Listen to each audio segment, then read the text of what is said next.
Stand up, take your shoes off, both of them, so your bare feet are flat on the floor. Now lift one foot, it doesn't matter which, and press the front of that raised foot flat against the back of your other calf, low down by the shin. Let your arms hang loose at your sides, do nothing clever with them. Then find a spot on the wall in front of you, about eye level, roughly 2 meters off, and put your eyes on it and keep them there. Now hold that. Just hold it. Count in your head, slow and easy. 1, 2, 3, and keep going, all the way to 10. There was a group of doctors down in Rio de Janeiro, at a clinic they'd been running since the year 1994, and they gave that exact little test, that exact one, to 1,702 people. Every one of them was between 51 and 75 years old. And after they tested them, the doctors did the patient thing. They waited. They waited a median of about 7 years, watching, keeping records, seeing who was still around. And here is the thing that ought to keep you up, except that I wanted to put you to sleep, so I'll say it gently. The people who could not hold that pose for 10 seconds were about 84% more likely to have died in the years that followed. Not 84%, 84% more likely than the ones who held it. Almost twice the risk. From standing on one leg. That's the whole test. There's nothing else to it. No needle, no cuff, no machine that goes ping, no lying in a tube. Just you, bare feet, 10 seconds, a spot on the wall. And somehow, buried in whether you can do that simple thing, is a signal about how long you've got left. A better signal, some people started saying, than the blood pressure cuff your doctor wraps around your arm. Now, I don't know about you, but when somebody tells me a thing like that, my first reaction isn't wonder. My first reaction is suspicion. Because it sounds like magic, and I don't believe in magic. Standing on one leg is standing on one leg. Dying of cancer is dying of cancer. What in the world could one possibly have to do with the other? How could balancing on your foot in a doctor's office in Brazil have the faintest idea what's happening in your arteries, in your cells, in some tumor that hasn't even announced itself yet? So that's the mystery. That's the puzzle I want us to sit with tonight, you and I, for a good long while. Not to marvel at it, not yet. To take it apart. To be detectives about it. Because there is an answer here, a real one, a physical one, and it's more beautiful than the magic would have been. But we have to earn it. We have to follow the clues, and I promise you there will be a couple of false trails along the way. A couple of nice, tidy stories that feel true and turn out to be wrong. That's the fun of it, getting fooled and noticing you've been fooled and going back to the evidence. Let me lay out what we actually know first, cold, the way a detective lays out the facts of a case on the table before anybody starts theorizing. Because you should never trust the theory until you've stared at the facts a while and let them make you uncomfortable. Fact 1. The test discriminates. Of those 1,702 people, about 1 in 5 could not do it. 348 of them failed to hold the pose for 10 full seconds. That's 20.4%. So this isn't some impossible circus trick that everybody flunks. 4 out of 5 middle-aged and older folks manage it just fine. But a solid fifth could not. Fact 2, and this is the one that matters. Over that follow-up, 123 of the participants died. That's about 7% of the whole group.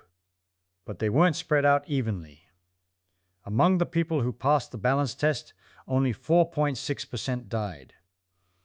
Among the people who failed it, 17.5% died. Sit with those two numbers next to each other. 4.5 out of 100 against 17.5 out of 100. That's not a nudge. That's not a rounding error.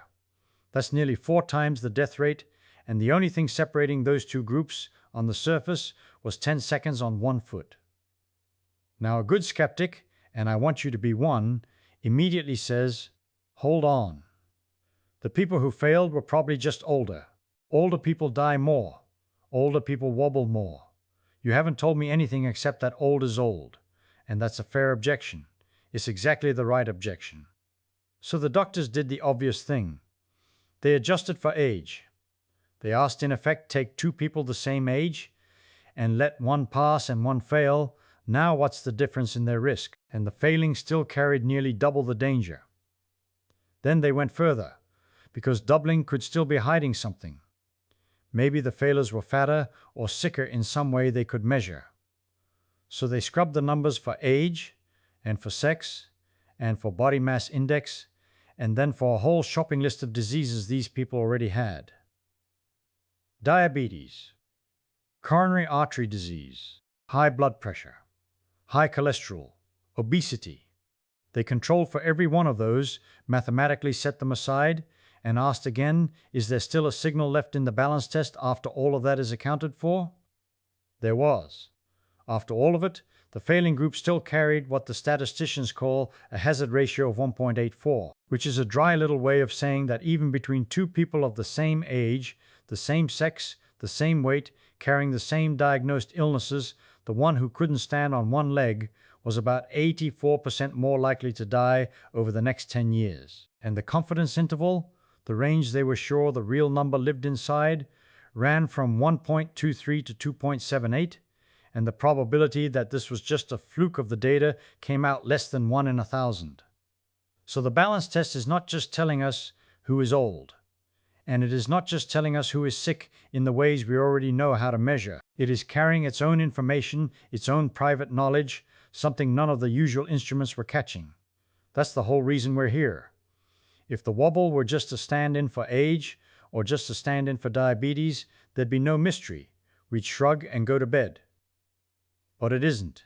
It knows something extra. And a detective, when he finds that a witness knows something he shouldn't be able to know, does not walk away. He leans in. I want to tell you where this test came from, because it wasn't invented out of nowhere. That clinic in Rio, the Clinimex Exercise Medicine Clinic, had been at this since 1994.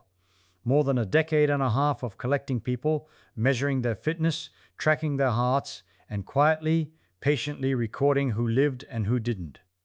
This balance business was a piece of that larger work. Between the 10th of February 2009 and the 10th of December 2020, they measured the balance of all these people whose average age was about 61, roughly 2 out of 3 of them men, all of them, and this matters, all of them white Brazilians. Hold on to that detail. We'll come back to it, because it's a crack in the picture and honest detectives don't paper over the cracks. The man leading the work was a doctor named Claudio Gil Araujo, and he had collaborators scattered across the world, in Australia, in England, in Finland, in California. And when they published it, in June of the year 2022, in the British Journal of Sports Medicine, Araujo said something modest and careful, the way good scientists do. He said the 10-second balance test gives fast, objective feedback about a person's static balance and adds useful information about their risk of dying. He didn't say it was magic. He didn't say it replaced anything. He said, here is a cheap, quick thing that tells us something we weren't otherwise measuring, and maybe we ought to start measuring it. Because here's a funny gap in how we check up on people.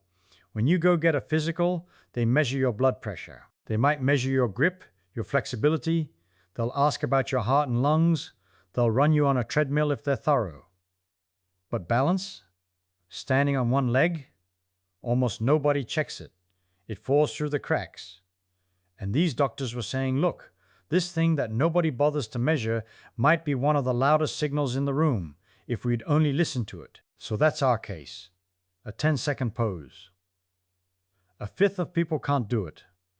The ones who can't die at nearly 4 times the rate, and even after you strip away age and weight and every disease you can name, the pose still carries 84% of extra risk, glowing there like a coal that won't go out. Now the question that's going to run underneath everything we do tonight, the question I want you turning over as your eyes get heavy, is simply this. What is that pose actually measuring? What does your body have to get right in those 10 quiet seconds that turns out to be so hard and so telling? Let's find out. And we'll start, the way I like to start with almost anything, by asking why standing up at all is such a strange and difficult trick. Think about a broom, not a fancy one, just a kitchen broom with a wooden handle. If you lay it flat on the table, it does nothing. It sits there. It is at peace with the world, and no force on earth is going to make it move. Now try to stand it up on its end, balanced on the tip of the handle, resting on your open palm. What happens? It starts to fall.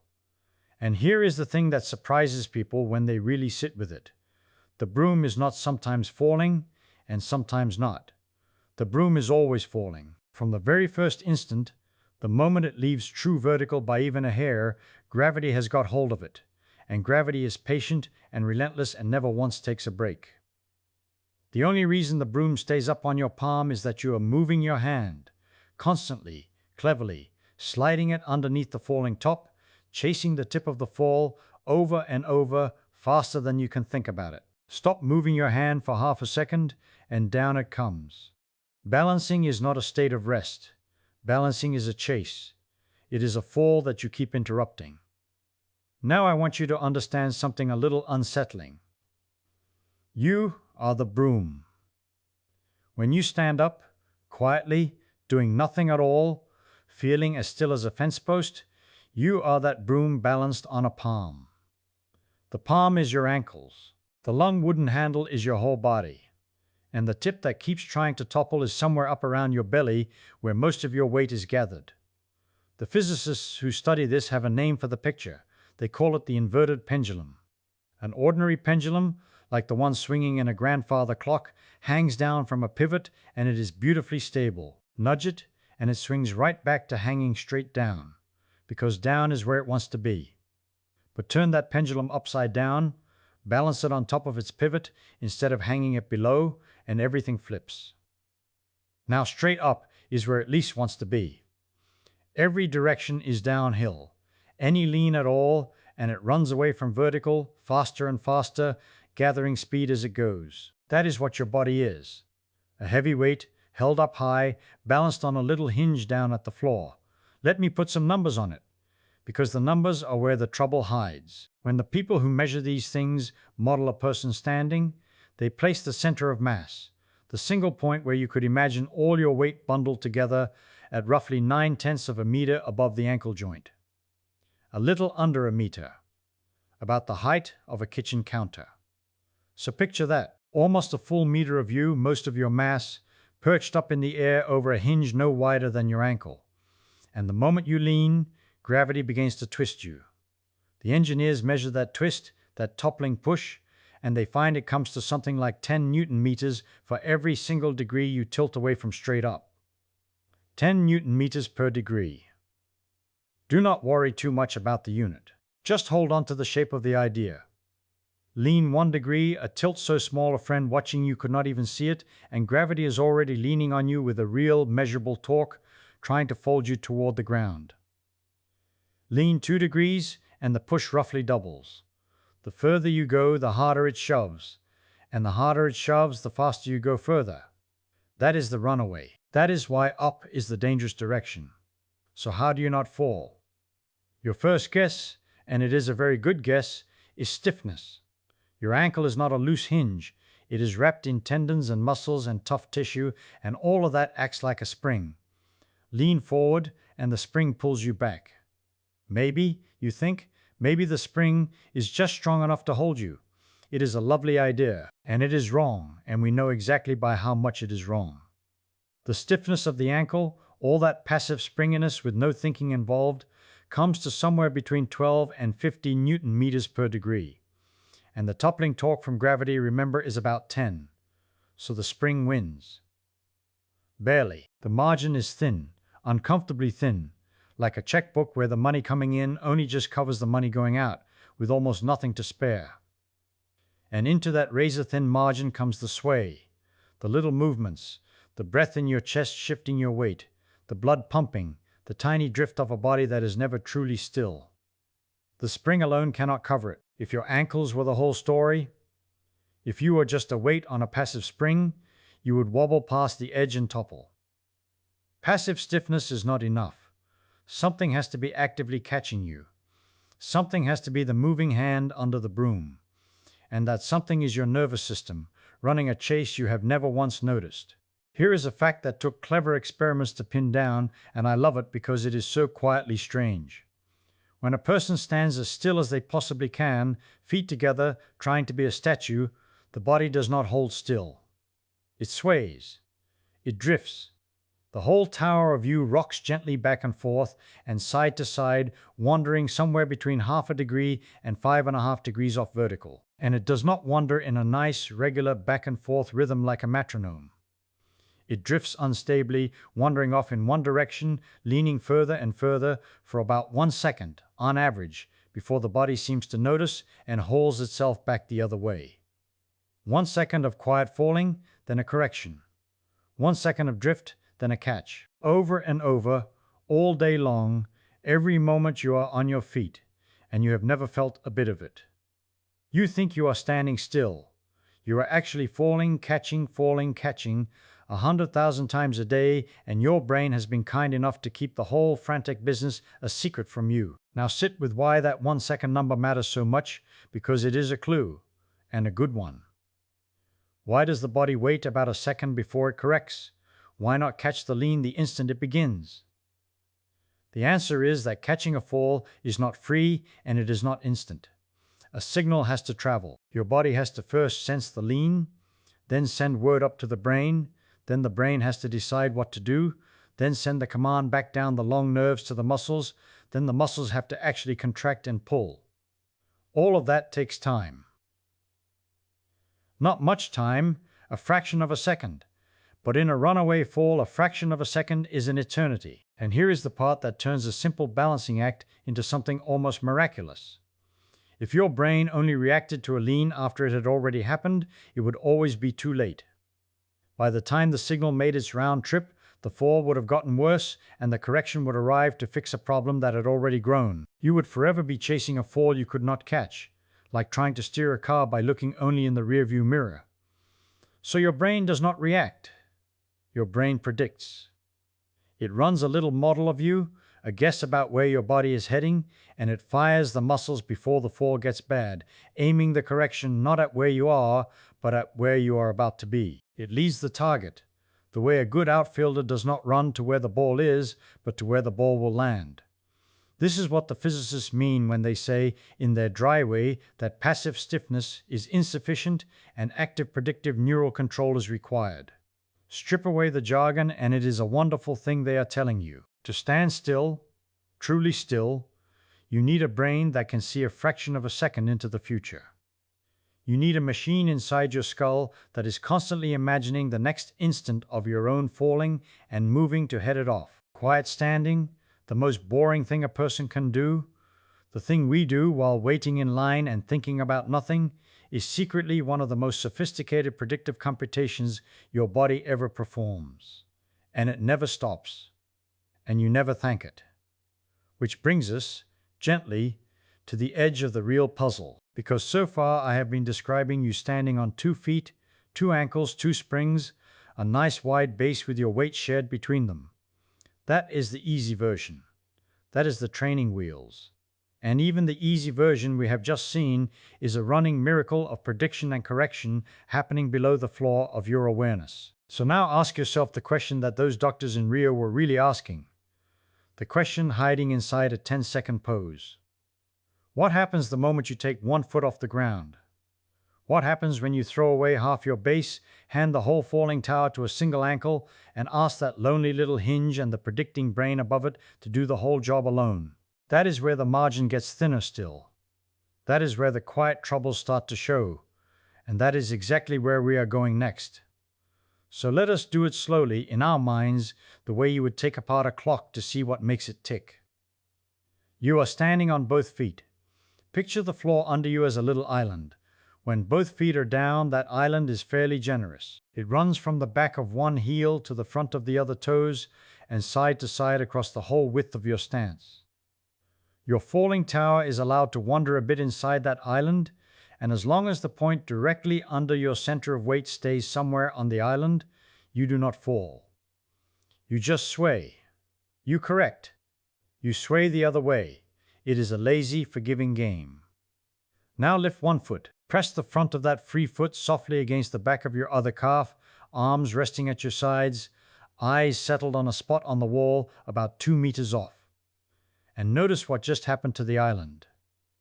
It did not shrink a little, it collapsed. In one motion, you threw away better than half of the ground you were allowed to stand over, and you handed the whole business to a single small oval, the sole of one bare foot, and to the single hinge above it, one ankle, doing alone what two were doing together. The tower did not get shorter. Your weight did not drop closer to the floor. The center of mass is still up there, nearly a meter above the joint, still pulling with that same toppling urgency, still gaining better than 10 Newton meters of turning force for every degree you tip. Only now there is no partner ankle on the other side to catch a lean. There is no second spring to share the load. The whole falling problem lands on one leg, and the margin for error, the little island you are allowed to wander over, has become a postage stamp. And here is the part that ought to make you sit up quietly in the dark. The physics of the fall did not change at all. Gravity did not get stronger when you lifted your foot. The tower is the same tower. What changed is the size of the mistake you are permitted to make before you go over. On 2 feet, your center of weight can drift a good way before it wanders off the island. On 1 foot, the same size of drift, the very same wobble that 2 feet would have shrugged off, now carries you clean past the edge. So the demand on the controller, on the ankle muscles and the predicting brain above them does not rise politely. It jumps. You have taken a system that was already in quiet double stance, correcting an unstable drift roughly once a second, and you have told it that its old tolerances are gone. Be right, and be right faster, and be right with half the equipment. Think of a tightrope walker, and then think about why the tightrope is hard. It is not that the rope is high. Height only frightens you. What makes the rope hard is that it is narrow. The island has been squeezed down to the width of a wire, so the walker's center of weight has almost nowhere to legally be, and every tiny error must be answered instantly or it grows past saving. When you lift 1 foot, you have not climbed onto a high wire, but you have moved a long way in that direction. You have narrowed your own island. And the astonishing thing, the thing worth lying still and marveling at, is that most middle-aged people can do it at all, can take that squeezed little island and hold the tower steady over it for 10 full seconds, without a single conscious instruction, while thinking about their grocery list. Let us watch what the body actually does out on that postage stamp, because it is a beautiful piece of machinery under pressure. The first thing it reaches for is the ankle itself. There is a strategy the movement people call, sensibly enough, the ankle strategy. The muscles around that joint, the calf behind, the shin in front, play the tower like a fishing rod, tightening and easing to nudge the lean back towards center. On 2 feet this is usually enough, small quiet corrections, a gentle sway and settle. But out on 1 foot, when a wobble comes on too strong or too fast for the ankle to answer alone, a second bigger strategy wakes up. This one lives at the hip. Watch anyone balancing on one leg and you will see it. The arms drift out from the sides. The free hip swings. The torso folds a touch at the waist. That is not clumsiness. That is the hip strategy, throwing the mass of the upper body one way to shove the center of weight back the other way, the way you flap your arms on an icy sidewalk. It is a cruder tool, a heavier hammer, and the body saves it for when the delicate ankle work is losing. And the deciding, the choice of which tool to use and exactly when and how hard, is not something you do on purpose. It is done for you, upstream, in the dark, by the predicting machinery we have been circling this whole time. Because remember what we learned about even the easy version. Passive stiffness is not enough. The ankle treated as a plain spring, a stiff joint that simply resists bending, cannot by itself hold the tower up. The numbers do not allow it. The springiness you get for free from the tendons and the resting tone of the muscles falls short of the turning force the falling tower generates. It is close enough that it must be nearly the whole story, but it is not the whole story, and the gap between close and enough is precisely the gap that must be filled by active predictive control. The brain is not waiting to feel a fall and then answering it. If it waited, it would always be too late, because by the time the signal that you are tipping has traveled up to the brain and the command to fix it has traveled back down to the muscle, the tower has already tipped further. So the brain does not wait. It guesses. It runs a little model of the falling tower, it anticipates where the drift is going, and it fires the correction before the error has fully arrived. It is throwing the ball to where the runner will be, not to where the runner is. On 2 feet, sharing the work, with a wide forgiving island, a slightly stale guess still keeps you upright. On 1 foot, over the postage stamp, the guessing has to be sharp and quick and constantly refreshed, or you step down. Now you begin to feel, I hope, why those doctors in Rio chose this particular pose and not some other. They could have measured a great many things. They could have tested how hard you can squeeze, how far you can reach, how fast you can walk down a hall. Each of those tells you something. But standing on one leg for 10 seconds is a strangely concentrated little test, because it does not lean on any single part. It puts a squeeze on the whole chain at once. It demands a working ankle and a working set of leg muscles to move the tower. It demands a working hip strategy in reserve for when the ankle is overmatched. It demands, above all, a brain that can still run that fast, forward-looking model of a falling body and keep it fed with fresh guesses 10 times a second. Take away a little from any link in that chain, and the 10 seconds get hard. It is a test that fails gracefully, in the sense that it does not point at one broken thing. It reports on the health of the whole tower and everything that holds it up. And so we arrive back at our mystery, but now with a suspicion in hand. When 1 person in 5 across that whole cohort could not hold the pose, and when the ones who could not hold it were dying at nearly 4 times the rate of the ones who could, we should not be picturing them toppling over and cracking their skulls. We have already seen that the ledger of death says otherwise: cancer and heart disease and the diseases of the lungs, not falls. So the balance failure is not the weapon, it is the witness. It is standing there at the edge of the postage stamp, telling us that somewhere in that long chain, the ankle, the muscle, the hip, the inner ear, the wiring, the predicting brain, something has begun to fray. And the same fraying that costs a person their 10 seconds may be the outward visible edge of a fraying that is happening, quietly, in places we cannot see by looking. But which link?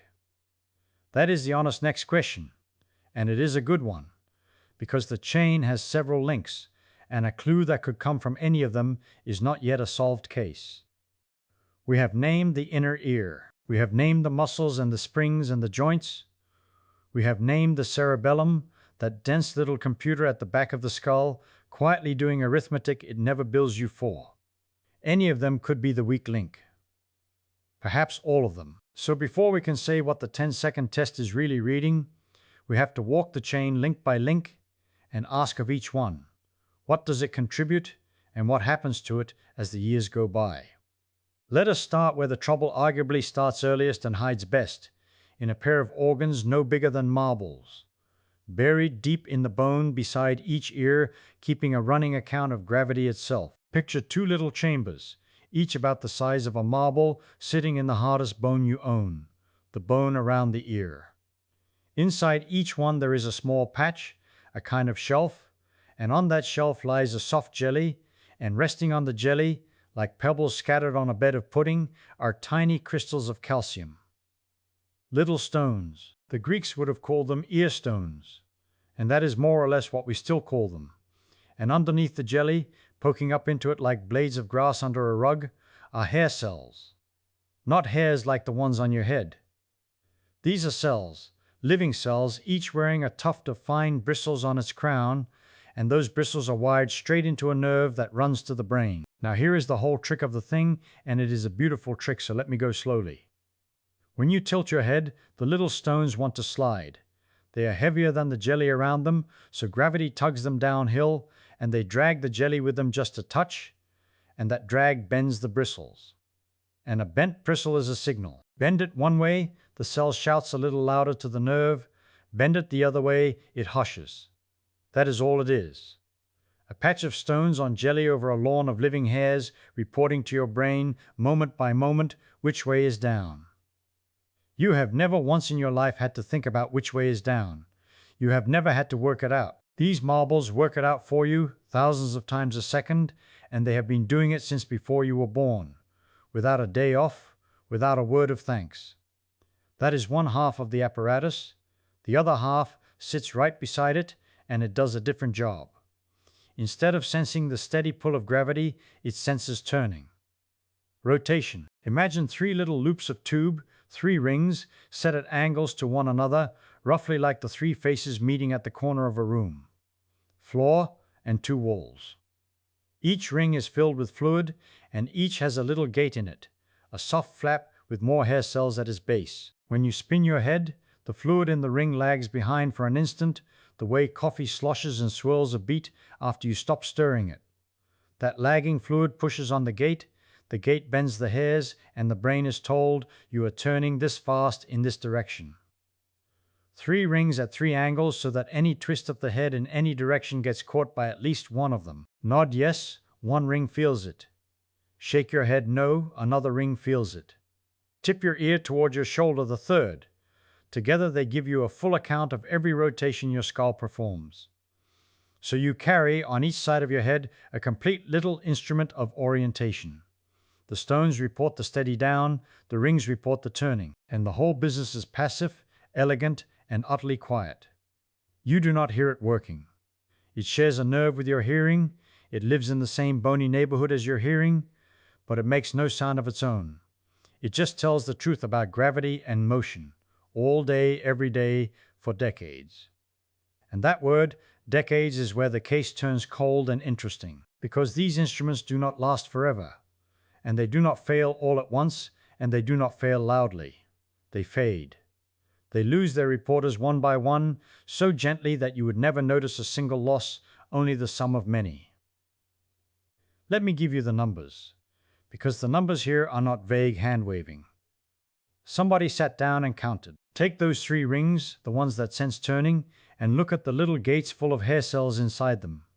By the time a person is somewhere between 70 and 95 years old, roughly 40% of those hair cells are simply gone. 4 in every 10. And the patches of stones, the ones that sense which way is down, hold up a little better, but they too lose their reporters, somewhere around 20 to 25%. 1 in 4 or 1 in 5 vanished. Now, losing the sensor is one thing, but the sensor is useless if the wire home is cut.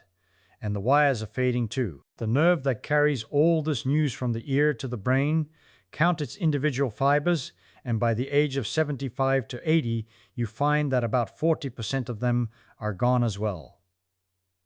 And here is the part I want you to sit with, because it is the quiet scandal of the whole story. This decline does not wait for old age. It begins in the 5th decade of life. That is your 40s. While a person is still calling themselves middle-aged, still feeling, by every ordinary measure, perfectly fine, the reporters and the wires have already begun silently to thin out. And it does not stop at the ear. Follow the wire inward to where it arrives in the brainstem at a cluster of cells that first receives all this balanced news and begins to make sense of it. Those cells too are counted, and those cells too are lost at a rate of about 3% every decade, and again the clock starts ticking around the age of 40. 3% a decade does not sound like a catastrophe. It is not meant to. That is exactly the point.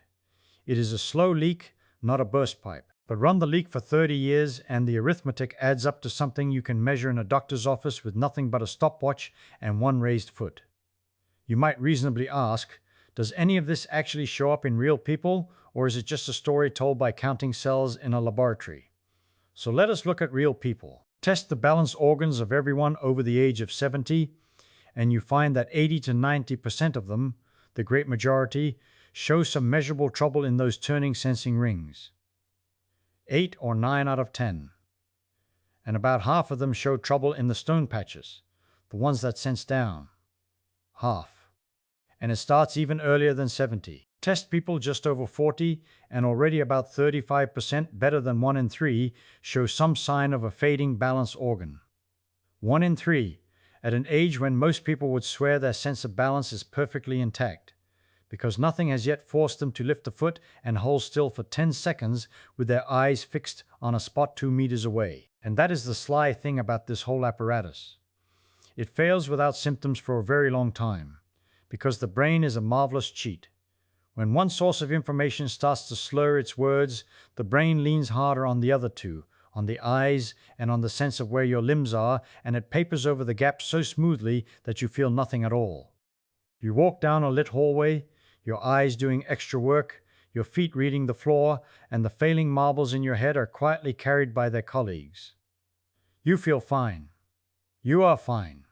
In a lit hallway. It is only when we take the props away, when we make you stand on one leg which shrinks your base of support to almost nothing, and ask you to hold it, that the cheat runs out of room and the true state of the instrument is revealed. Now I want to be honest with you. The way a good detective is honest with himself when a clue looks too good. Here we have an organ that starts failing in the 40s, that is measurably worn in most people by 70, that governs exactly the sense the 10-second test is testing. It is tempting, isn't it, to shout, "There's our culprit, close the file, it's the inner ear, the marbles are dying and that's why people fail the test and that's the whole answer." It fits so neatly. The timing lines up. The organ is the right organ. The decline is the right size. But I want you to resist that shout, at least for a while, and I will tell you exactly why. Because someone did the careful work of asking, of all the balance you lose as you age, how much of it can we actually pin on this one fading instrument, the turning senses specifically? And the answer, from a careful piece of analysis, is close to half. 46%. Nearly half of the age-related loss of balance traces back to the degrading of that one vestibular signal, the sense of tilt and roll. Nearly half. Sit with that number for a moment, because it cuts two ways, and both ways matter. On the one hand, it is enormous, half of a whole faculty of the body, attributable to the quiet death of hair cells in a marble of bone. That is a stunning share for one small organ to own. But on the other hand, and this is the hand a careful investigator keeps his eye on, if the inner ear accounts for nearly half, then something else, something we have not yet named, accounts for the rest. The other half is still out there. The marbles are guilty, yes, but they are not guilty alone. There is a second hand at work in this, and maybe a third, and until we find them we have not solved anything.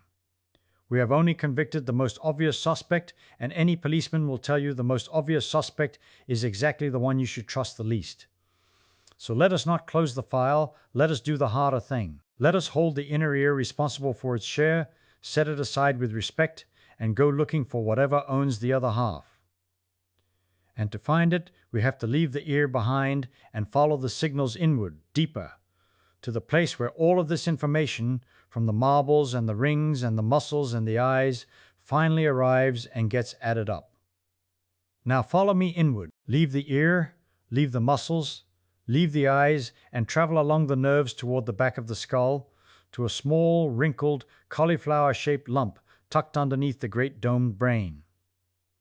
That is the cerebellum. The name just means little brain, and for a long time people treated it as a kind of afterthought, a minor organ, the appendix of the nervous system. That was a mistake. This little brain holds more than half of all the neurons you own. More than half. All the vast folded cortex on top, all the thinking and talking and remembering, and yet the majority of your nerve cells are packed into this modest lump at the base. Nature does not spend cells like that on something unimportant. Whatever the cerebellum is doing, it is doing an enormous amount of it, quietly, all the time, without ever telling you. And what it is doing, among other things, is exactly the arithmetic of balance. Remember the problem we set up. 3 rivers of information pour in. The marbles in the inner ear reporting which way is down, the rings reporting how you are turning, the muscles and joints reporting where every limb sits, the eyes reporting the horizon. These signals do not agree tidally. They arrive at slightly different speeds. They are noisy. Some of them are already a little wrong. And out of this mess the body must produce, many times every second, a single clean decision. Push here, ease off there, lean back a touch. The cerebellum is where that decision gets computed. It is the adding machine at the bottom of the brain that takes the rivers and turns them into one answer. Let me give you a feeling for how delicate that computation is. The heart of the cerebellum is a kind of cell called a Purkinje cell, named for the Czech anatomist, who first saw them under his microscope in the early part of the 19th century. If you could look at one, it is one of the most beautiful objects in all of biology. Picture a tree in winter, bare of leaves, but with the most extravagant fanned-out crown of branches you ever saw, thousands upon thousands of fine twigs spreading in a single flat plane like a hand splayed against a window. Each of those twigs is a place where the cell listens. A single Purkinje cell can be receiving whispers from something like 100,000 other cells at once. It gathers all those whispers, adds them up along its great fan of branches, and speaks a single verdict down one wire to the muscles. It is a voting machine and a summing machine and a judge all in one cell, and there are millions of them lined up in neat rows like trees in an orchard. Now here is where the investigation turns cold and quiet. Those trees are being cut down, slowly, steadily, one after another, across the whole span of a life.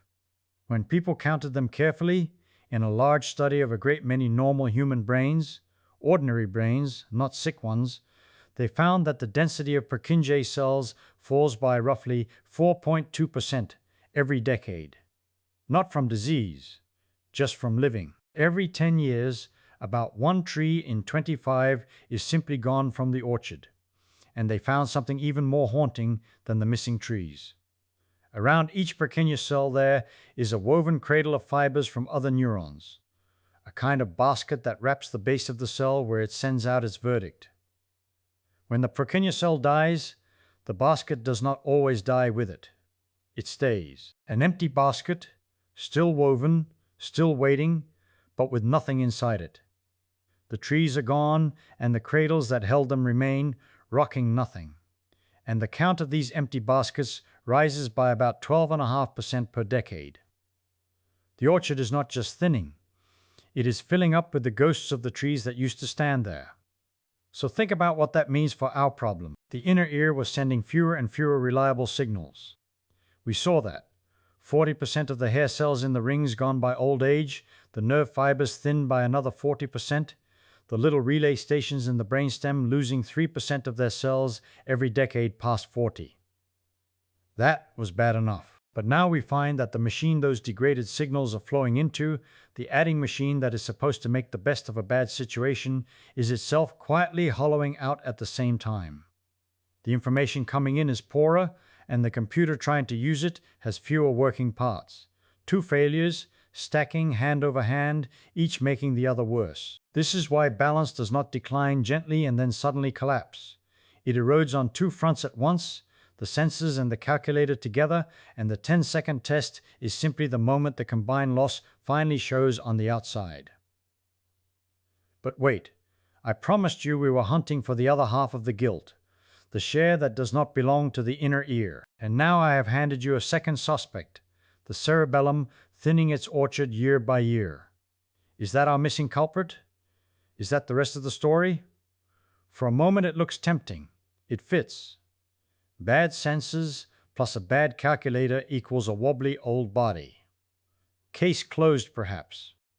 Except it still will not explain the thing that has been nagging at us since the very beginning. Go back and look at the ledger of the dead. Of the people who failed the test and then died, what did they die of? Cancer. Nearly a third of them. Heart disease. Another third. Diseases of the lungs, and a fever that swept the world in those last years of the study. Now tell me honestly, what does a thinning orchard of Purkinje cells have to do with a tumor growing in the pancreas? What does a hair cell in the inner ear know about a coronary artery narrowing over 20 years? Nothing. Nothing directly. A cerebellum can wobble you and topple you, and yes, a fall can kill an old person, we know that grimly well. But a wobble does not give you lung cancer. The balanced machinery, sensors and calculator together, can explain why you sway. It cannot by itself explain why you die of the things these people died of. So we are not done. We have caught two suspects red-handed, the ear and the little brain, and both are genuinely guilty of making you unsteady. But neither one can account for the strangest fact in the whole case, which is that a 10-second wobble foretells death from diseases that have nothing to do with wobbling. There is still a hand we have not seen. And I think, if we are patient, the ledger of the dead has already been trying to tell us where to look. It keeps naming the same companions. Over and over, in the group that failed, the same names appear at the table. Let me read them to you slowly, because in these names the real shape of the thing begins to show. Among the people who could not hold the pose for 10 seconds, diabetes was 3 times as common as among those who could. 3 times. Nearly 2 in 5 of the failures carried it against about 1 in 8 of the passers. And it did not travel alone. The failing group carried more heart disease, more high blood pressure, more of the trouble with fats in the blood that furs up the arteries, more obesity, thicker waist measured against their height.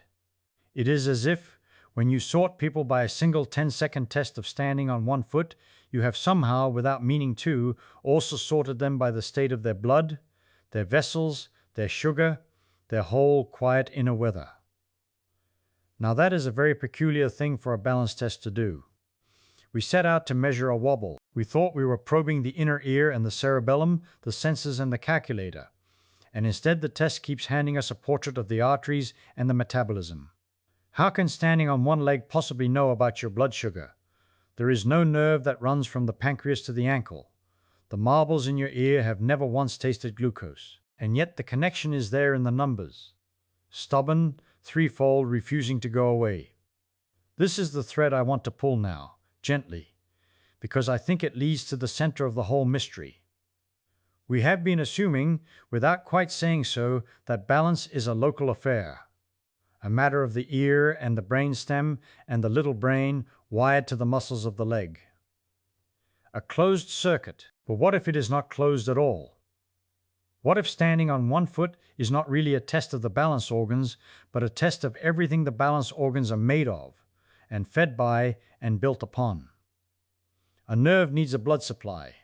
A muscle needs sugar delivered and waste carried away. Every hair cell, every Purkinje tree, every wire between them is a living thing that must be nourished, cleaned, and kept, second by second, by the slow rivers of the blood. Damage the rivers, and you damage everything they touch, including the delicate machinery of standing still. So let us take that idea seriously, and follow the blood now, the way we followed the signals, inward and everywhere at once, and see whether the missing hand in this case has been circulating through the body the whole time, hidden in plain sight, in the one system that reaches every organ we have named.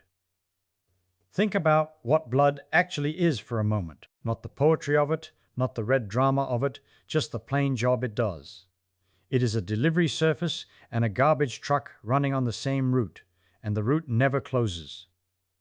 Every cell you own sits beside a little channel, and through that channel comes oxygen, comes sugar, comes the raw stuff of repair, and out of it goes the ash of everything that was burned to keep the cell alive. Stop that traffic for a few minutes in the brain, and the brain begins to die. Slow it, thin it, roughen the walls of the pipes so the flow grows sluggish and uneven, and you do not get a sudden death. You get a slow starvation spread across years, felt first by the parts of the body that ask the most and complain the least. And which parts ask the most? The ones we have been talking about all along. A nerve fiber running down from the brainstem to the muscle of the calf is one of the longest single cells in the whole body, and every inch of it must be fed. The hair cells in the inner ear are metabolic gluttons, firing constantly, burning fuel even when you are sitting perfectly still, because they must be ready the instant your head so much as nods. The little cerebellum, that dense knot of tissue no bigger than a fist tucked at the back of the skull, holds more neurons than all the rest of the brain put together, and it drinks blood accordingly. These are not the parts of the body you would choose to starve. But they are precisely the parts that a failing circulation starves first, because they live at the ends of the longest pipes and they have the least room to spare. So now watch what happens when the rivers themselves begin to silt up. Consider the person in that Rio clinic who could not hold the pose for 10 seconds, and remember what else we found tucked into their medical file. Diabetes, 3 times more common in that group. Nearly 38 in every 100 who failed carried it, against fewer than 13 in every 100 who passed. High blood pressure, more common. Bad cholesterol, more common. Thick waists, blocked heart arteries, more common. All of it, more common. None of these things is a disease of the ankle. Not one of them lives in the inner ear. They are diseases of the blood and the vessels that carry it, and they are diseases of the way the body handles its fuel. And yet there they all were, clustered around the people who wobbled and fell out of the pose. That is not a coincidence you can wave away. That is a message. Let me tell you what sugar does when there is too much of it in the blood for too long, because this is where the case begins to turn. Sugar is fuel, yes, but fuel that sits around uncollected becomes a kind of sticky poison. It clings to proteins, it stiffens the walls of the smallest vessels, the tiny ones, the capillaries so fine that red cells must fold themselves to squeeze through single file. Those little vessels are what feed the nerves. And when they stiffen and narrow, the nerve at the far end, the one running all the way down to the foot, begins to lose its signal. The mechanoreceptors we spoke of, the ones in the sole of the foot and the joints of the ankle that report back to the brain, whispering pressure here, stretch there, weight shifting to the outer edge, those reports grow faint and garbled. This is why a person with long-standing diabetes so often cannot feel the floor properly through their own feet. One of the three rivers of information has gone muddy at its source, not because the brain has failed, but because the blood could no longer keep the wire alive. And here is the thing that ought to make you sit up, quietly, in the dark. The same silting that starves the nerve in the foot is happening, at the very same time, in the vessels feeding the inner ear, and in the vessels feeding the little cerebellum, and in the vessels feeding the heart, and in the vessels feeding the kidney, and everywhere else the blood is supposed to go. The circulation is one system. It does not rot in one place and stay pristine in another. When you find rough, narrowed, sugar-glazed vessels in the foot, you are looking at a sample, a core drilled out of a much larger geology. The state of the small pipes in the leg is telling you, honestly and without flattery, the state of the small pipes everywhere.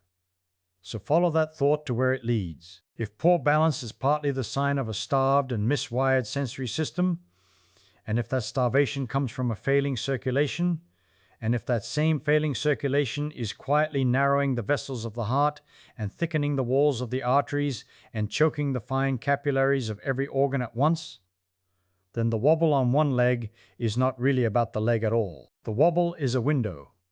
Through it you are seeing, indirectly but truly, the condition of a system that touches everything. And that begins to explain the thing that made no sense before. It begins to explain why a 10-second balance test could predict death from cancer, from heart disease, from lung disease, from causes that have nothing whatever to do with tipping over, because the test was never measuring the risk of falling. It was measuring the health of the rivers. And the rivers reach the tumor, and the rivers reach the heart, and the rivers reach the lung. A body whose circulation and whose fuel handling have decayed enough to steal 10 seconds of standing from you is a body whose circulation and fuel handling have decayed enough to matter, everywhere, for everything. The balance is just the part that shows on the outside, because balance is delicate, and delicate things break first. Now I want to be honest with you, the way a good investigator is honest, because there is a trap here and I do not want us to fall into it. We have found a beautiful thread. The blood connects everything, it feeds the balance machinery, it fails in the very people who fail the test, and it fails in ways that could kill by a dozen different roads. It is tempting to say, there it is, case closed, the blood did it. But a thread is not the whole cloth. Remember what the researchers did with their numbers. They took away age. They took away sex. They took away body weight. And then, one by one, they took away the diabetes, the high blood pressure, the bad cholesterol, the blocked arteries, the obesity. They subtracted every suspect we have just been admiring. They said, in effect, let us pretend two people are identical in all of these things. The same age, the same weight, the same sugar, the same pressure, the same arteries, and let only their balance differ. And when they did that, when they had scrubbed out every one of these vascular and metabolic villains, the danger did not vanish. It shrank, yes. Before adjusting for anything but age, the failing group carried more than double the risk of dying. After scrubbing out all the rest, the extra risk settled to about 84% higher. Not gone. Still there, still large, still refusing to be explained away by the sugar and the pressure and the fat, which means the blood, for all its beauty as a suspect, cannot be the entire story either. Something is left over. Something is still standing in the room after we have sent every obvious culprit home.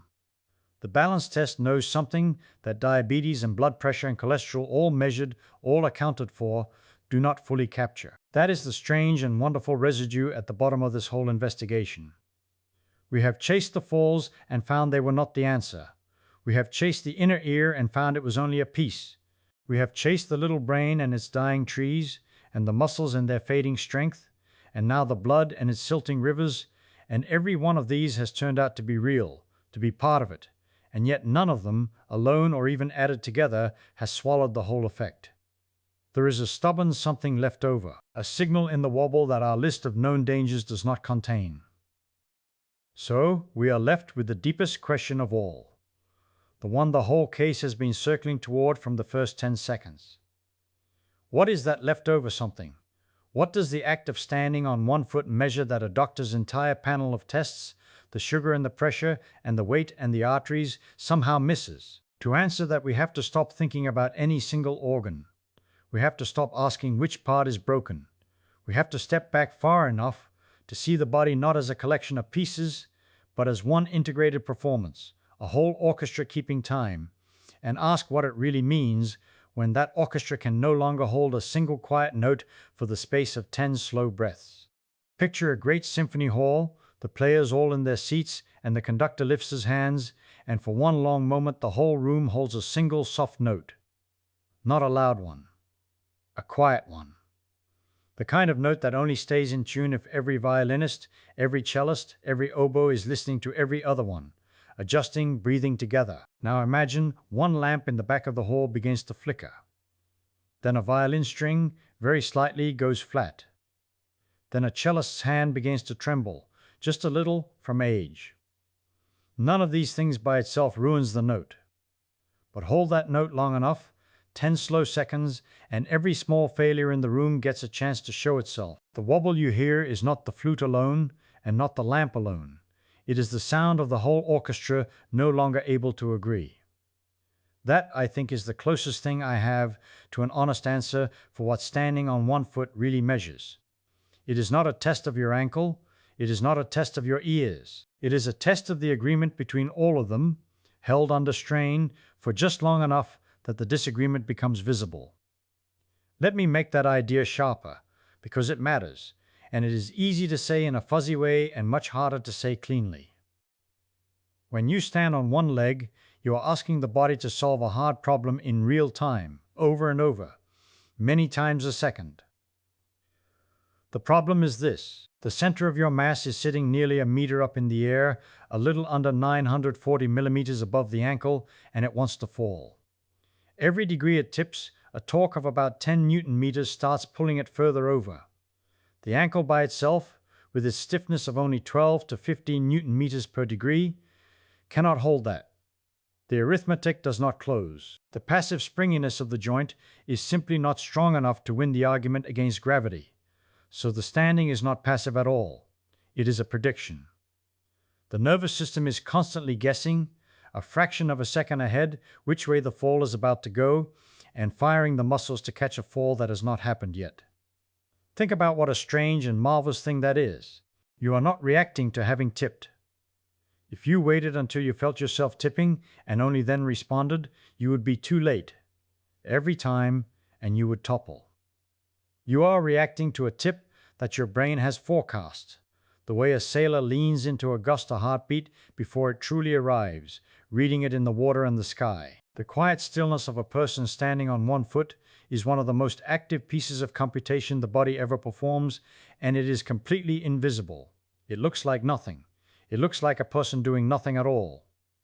And to make that forecast, the brain needs good information, and it needs it fast, and it needs the different sources to agree. This is where the three rivers come back into the story: the inner ear, the sense of position in the muscles and joints, and the eyes. Each one is measuring a different physical fact about the world. The inner ear feels gravity and turning. The muscles and joints feel angle and stretch.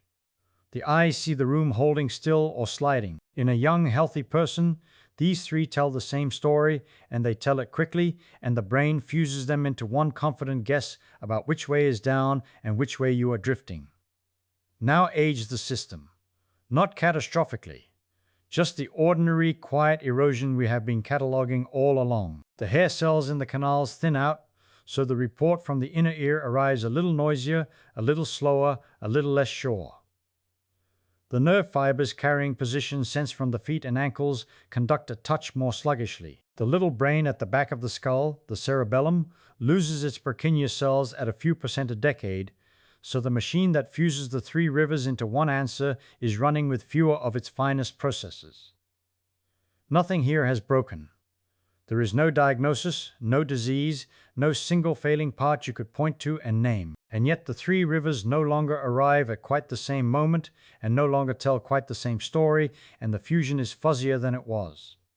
Here is the thing that I find genuinely beautiful and a little unsettling. Each of those small declines on its own would be invisible in ordinary life. You would never notice a 40% thinning of canal hair cells while you walk to the kitchen, because walking gives you a wide base and a rolling rhythm and 100 chances to correct. The reason the 10-second test works, the reason it can see what a walk to the kitchen cannot, is that it strips away every crutch. 2 feet become 1. The wide base of support shrinks to the size of a single sole. The margin for error, which in 2-legged standing lets your center of mass wander lazily between 1/2 degree and 5.5 degrees of sway for a full second at a time before anyone bothered to correct it, that margin collapses almost to nothing. And with the margin gone, the small disagreements between your three rivers, which used to be swallowed harmlessly by the slack in the system, now have nowhere to hide. They show up as a wobble. And if they are large enough, they show up as a foot coming down before 10 seconds have passed.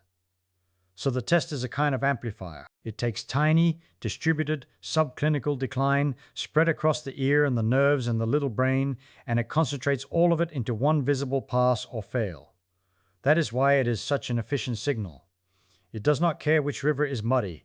It only reports that the confluence is no longer clean. But now, and this is where the case turns from clever to profound, ask yourself why the confluence would go muddy in the first place.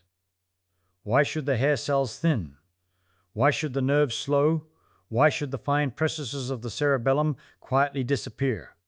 These are not random insults falling from the sky. They are cells, living cells that depend for their survival on a good blood supply, on stable fuel, on the absence of the slow chemical corrosion that comes with high sugar and high pressure and inflamed vessels. A neuron is a hungry, delicate, high-maintenance thing.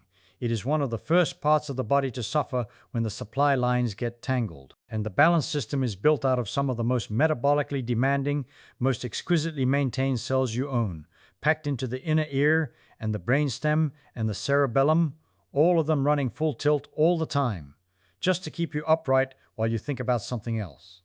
Do you see what that means? The very fact that makes balance a hard, demanding, computation-heavy task is exactly the fact that makes it a sensitive gauge.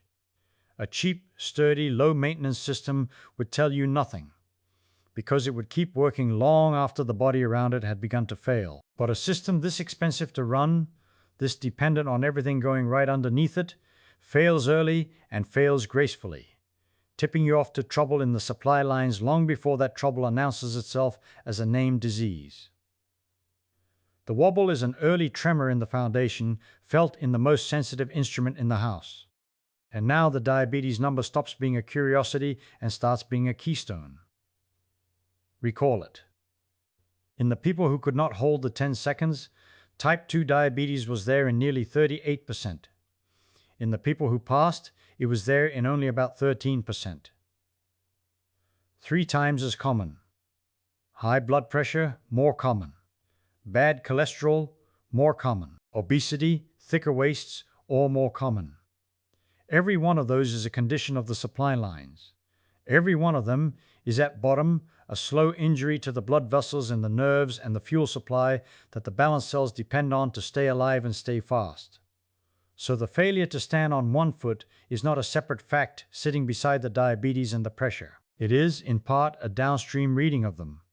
It is the needle on a gauge whose sensor is buried deep in the vascular and metabolic health of the whole person. Yet, and I keep coming back to this because it is the stubborn heart of the mystery, even after the researchers reached in and mathematically subtracted the diabetes, and the pressure, and the weight, and the arteries, and the cholesterol, and the age, and the sex, all of it, the balance signal did not vanish.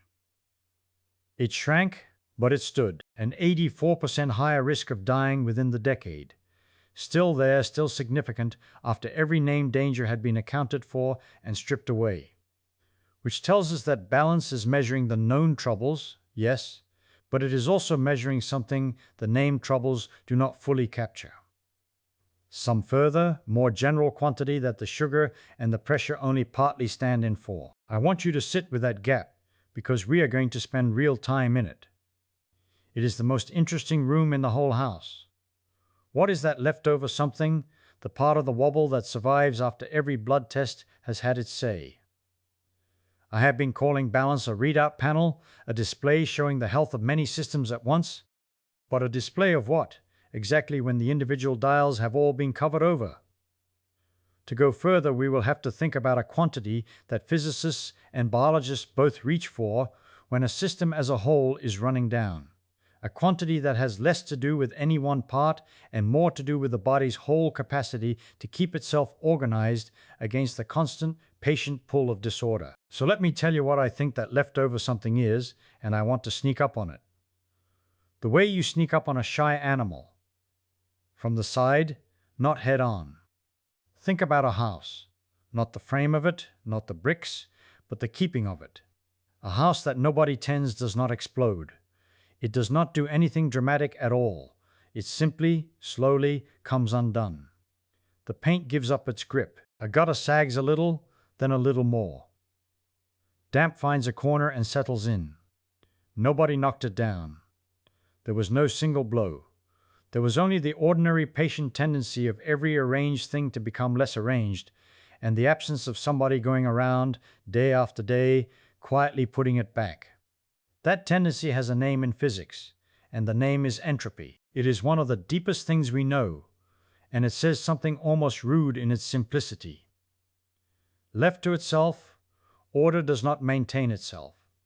Heat spreads out. A stack of cards, jostled, becomes a mess, and never by jostling becomes a stack again.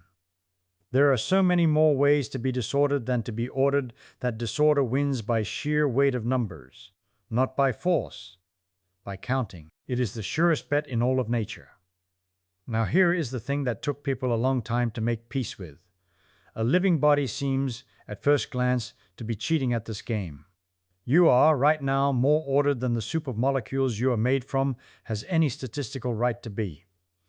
You are a stack of cards that keeps restacking itself hour after hour for decades. And the trick, the only trick there is that you are not a closed house. You are a house with somebody living in it, working. You eat, you breathe, you burn fuel, and with that borrowed energy you pay, moment by moment, the running cost of staying yourself. Every heartbeat, every breath, every little tightening of a muscle in your calf when you begin to tip is a hand reaching out to straighten a picture that gravity and chemistry are forever trying to knock crooked. So think back to that quiet, ordinary sway I described a while ago, the way a body just standing there drifts between about 1/2 degree and 5½ degrees from true vertical, and how it will lean off in one direction, unstably, for around a second before something catches it and pulls it back. I asked you before to notice how busy that stillness really is. Now I want you to hear it differently. That catching, that pulling back, that is the tending of the house. That is the entropy bill being paid, in real time, in the currency of tiny muscular corrections over and over, so quietly you never feel the transaction. Standing still is not a state. It is an activity. It is a small, ceaseless act of repair. And that reframes the whole mystery, doesn't it? Because if standing still is repair work, then how well you stand still is a measurement of how good your repair crew is. Not how strong any one worker is. how good the whole crew is at the whole job, together, right now, today. And that is a different kind of number than blood sugar or blood pressure. Those tell you about one supply, one pressure, one dial on the wall. But the capacity to keep restacking the cards against the endless jostling, that is not a dial. That is the whole household's competence. That is what the physicists would call, when they are talking about a system that has to hold itself together against constant disturbance, its reserve, its margin, how much extra it has in hand beyond the bare minimum, so that when a shove comes, and shoves always come, there is something left to answer with. I like to picture it as a bank account you cannot see the balance of. You are born, more or less, with a generous one. All through the early years you have so much reserve that you never notice you are spending. A young person stands on one leg and thinks nothing of it, the way a rich man does not feel the price of a cup of coffee. The corrections happen, thousands of them, and there is such surplus in the ankle, in the inner ear, in the little computing cells of the cerebellum, that the surplus itself is invisible. You feel steady. Steady is just what a fat account feels like from the inside, but the account is being drawn down, slowly, from surprisingly early. Remember what the tissue itself was telling us. The nerve fibers of the balance organ begin thinning in the 5th decade of life. Not at the very end, but in the middle of the story. The little relay stations in the brainstem, the vestibular nuclei, shed something like 3% of their neurons every 10 years starting around age 40. The computing cells in the cerebellum, the ones with the elegant name, the Purkinje cells, quietly lose about 4.2% of their density each decade. And the empty baskets left behind where a cell used to sit multiply by more than 12% per decade. None of that is a catastrophe on any given morning. It is withdrawal without a receipt. It is the balance falling while the statement never arrives in the mail. And here is why the standing test is so quietly brilliant, and why I keep coming back to it with something like admiration. For most of that long draining down, you feel nothing, because reserve is precisely the thing that hides its own loss. As long as you have more repair capacity than the standing job demands, you pass, and you feel fine, and the account keeps quietly emptying. The steadiness you feel is not a measurement of the balance. It is a measurement of whether the balance is still above the line the task happens to draw. So the ordinary living of a life tells you almost nothing about your reserve, right up until the reserve gets thin enough that everyday tasks start scraping the bottom. By then, a great deal is already gone. What the 10 seconds on one leg does is move the line. It asks the body for more repair, faster, with less to work with, no second leg to lean on, no wondering eyes to borrow a horizon from, just the ankle and the ears and the cerebellum working flat out, paying the entropy bill at a rate the body does not normally have to sustain. It is a small honest stress test of the repair crew, and it exposes the balance in the account while there is still an account to speak of in the 50s and 60s, decades before the everyday scraping begins. That is the same instinct old Dr. Rumbag had back in 1846, standing his patients with their feet together and their eyes closed to strip away the borrowed help of vision and see what the body could do on its own. The single-leg version simply asks harder, and so it hears the whisper earlier before it becomes a shout. Now hold that idea of reserve up to the light and turn it, because it explains the thing that would not fit before. It explains why the wobble reaches out and touches deaths that have nothing to do with falling. Why the very same failure that you would swear was about tipping over predicts the cancer and the failing heart and the labored lungs. Because reserve is not local. The capacity to keep an ordered system running against the pull of disorder is not something the ankle has and the pancreas lacks. It is a property of the whole organism drawn from the same well. The heart that can no longer answer a sudden demand, the metabolism that can no longer hold the sugar steady, the lung that can no longer clear itself, and the ankle that can no longer catch a lean in time, these are not 4 separate failures. They are 4 windows onto one falling number. Balance is simply the cheapest window. The one you can look through in 10 seconds, barefoot, in a hallway with no machine at all. And this is where I have to be honest with you and slow down, the way a careful detective slows down when the story is getting almost too good. Because a story that explains everything a little too neatly is exactly the kind you should distrust. We physicists are supposed to be the most suspicious people in the room, especially of the explanations we ourselves have grown fond of. I have handed you a lovely idea. Balance as reserve, reserve as the master quantity, the single falling number behind every window. It has the shape of a truth. But I have not yet shown you that it is one. I have shown you that it fits. Those are not the same thing, and the difference between them is the whole difference between physics and a pleasant story told by a fire. So before I let you believe me, I owe you the hard part. I owe you the question of whether this reserve is a real thing you could put your finger on, or just a comfortable word I have draped over a pile of correlations to make them feel understood. Does the arrow point the way I have been pointing it, from a weakening body outward to a wobble, so that the wobble is only a symptom? A smoke that means fire somewhere deeper? Or could it, at least in part, run the other way? And there is one more thread in the record I have not pulled yet, one number the researchers found sitting quietly in the data that decides whether this whole picture is a dead end or a door. So let us go and pull it. Here is the thread. When the researchers measured how quickly a person can be taught to stand on one leg longer, they found something that ought to bother us if we have grown too comfortable with the idea that balance is merely a window we look through. Take people, ordinary people of nearly any age, and give them a few weeks of deliberate practice and the wobble shrinks. Not a little. Measurably. Within something like 4 to 12 weeks of honest, targeted work, single leg balance improves across every age group anyone has bothered to study. The 80-year-old, the 60-year-old, the 50-year-old, all of them can be trained to hold that pose longer than they could when they started. That is the number sitting quietly in the record, and it is a strange number to have if balance is nothing but a helpless dial reporting on the decay underneath. Think about what that means for a moment, because it is genuinely puzzling. If the wobble were purely a symptom, purely a smoke rising off a fire somewhere deep in the arteries and the pancreas and the dying hair cells of the inner ear, then teaching a person to stand still on one foot ought to be like painting over a rust spot. You would make the surface look better and change nothing underneath. You could train the dial to read whatever you like, and the engine behind it would go right on failing at its own quiet pace.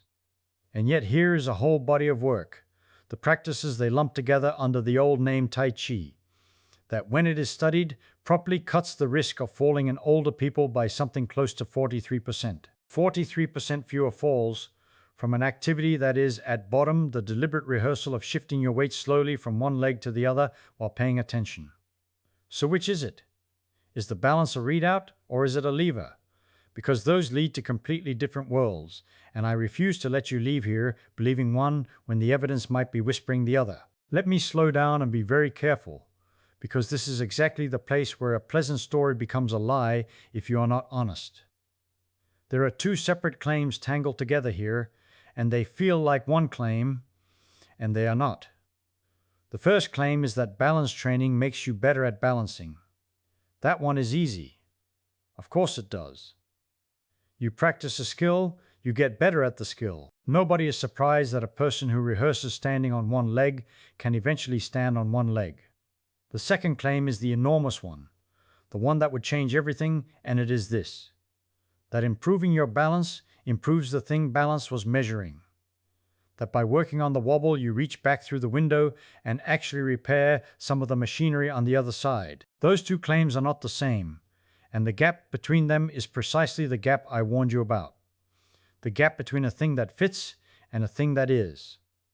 Here is why the gap matters.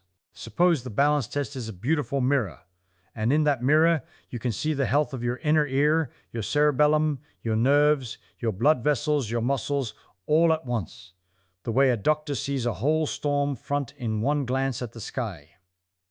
Now suppose you take the mirror and you polish it, and you tilt it, and you learn every trick to make the reflection look calm. You have improved the mirror. You have not improved the weather. A person could, in principle, train the specific trick of standing on one foot, get quite good at that one trick, and leave the diabetes and the stiffening arteries and the thinning nerve entirely untouched. The dial would move. The engine would not. And if that were the whole story, then the 43% drop in falls would be real but shallow, a matter of not tripping, not a matter of living longer. But I do not think that is the whole story, and let me tell you why the reasoning pushes the other way, gently but insistently.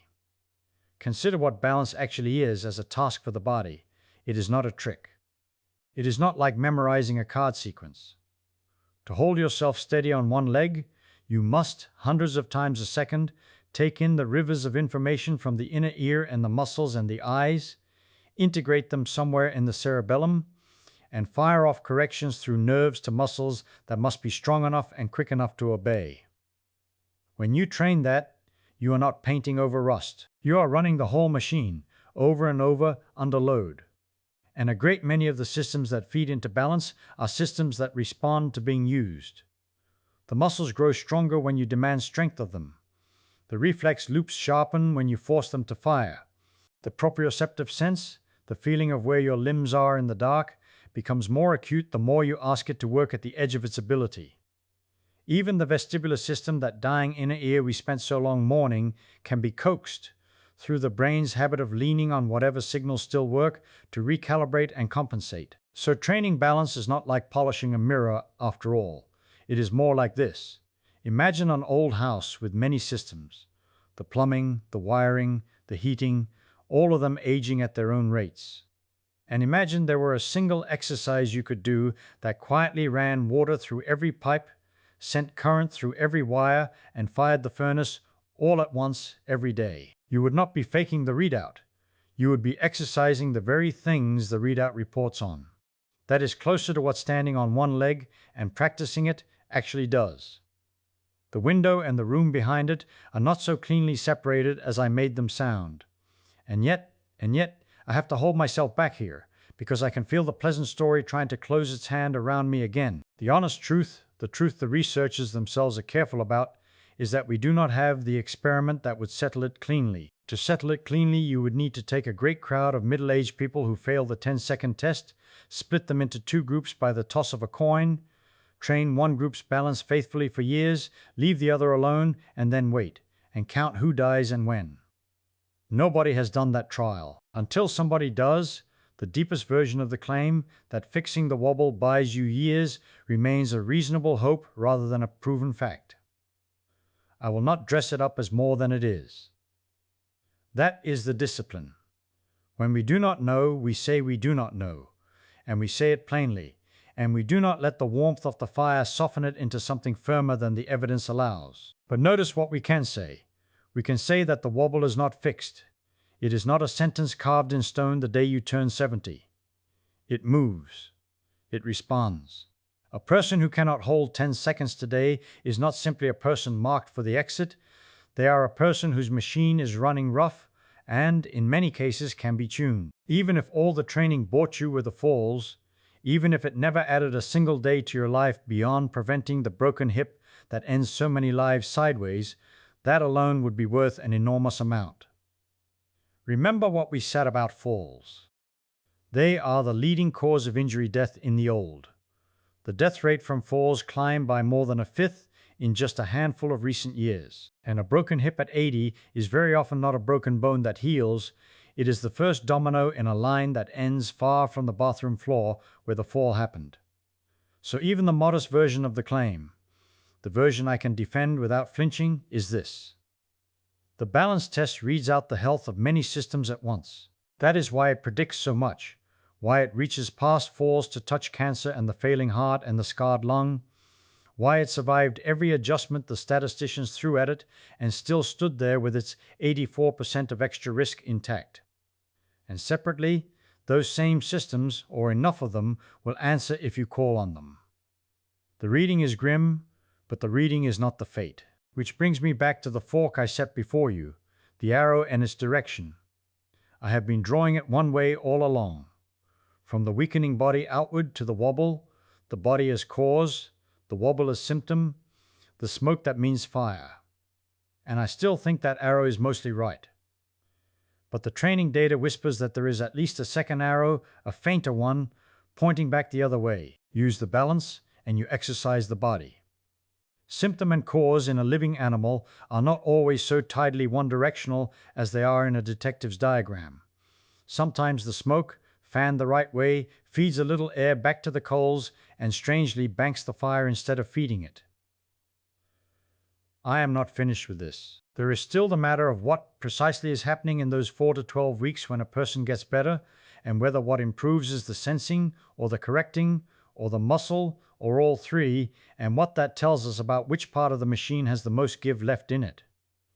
Because if we could find the part that answers most eagerly to being asked, we would know where to push. So let us look very carefully at what actually changes inside a person who trains their balance, and see if the machine will tell us its own weak point. So picture a person who cannot hold the 10 seconds. They wobble, they hop, they set the free foot down at 7 or 8, and they laugh a little, embarrassed the way people do. Now we take that same person and we ask them gently to practice. Nothing heroic. A minute here, a minute there, standing by the kitchen counter with 2 fingers resting on the edge, lifting 1 foot, then letting go of the counter for as long as they dare. We do this for a few weeks, and the remarkable thing, the thing the studies keep finding, is that somewhere between the 4th week and the 12th, the number climbs. The 7 becomes 12. The 12 becomes 20. The body, asked politely and repeatedly, answers. But answers with what? That is the question I could not let go of, because when the number climbs, something inside has changed, and I want to know which something.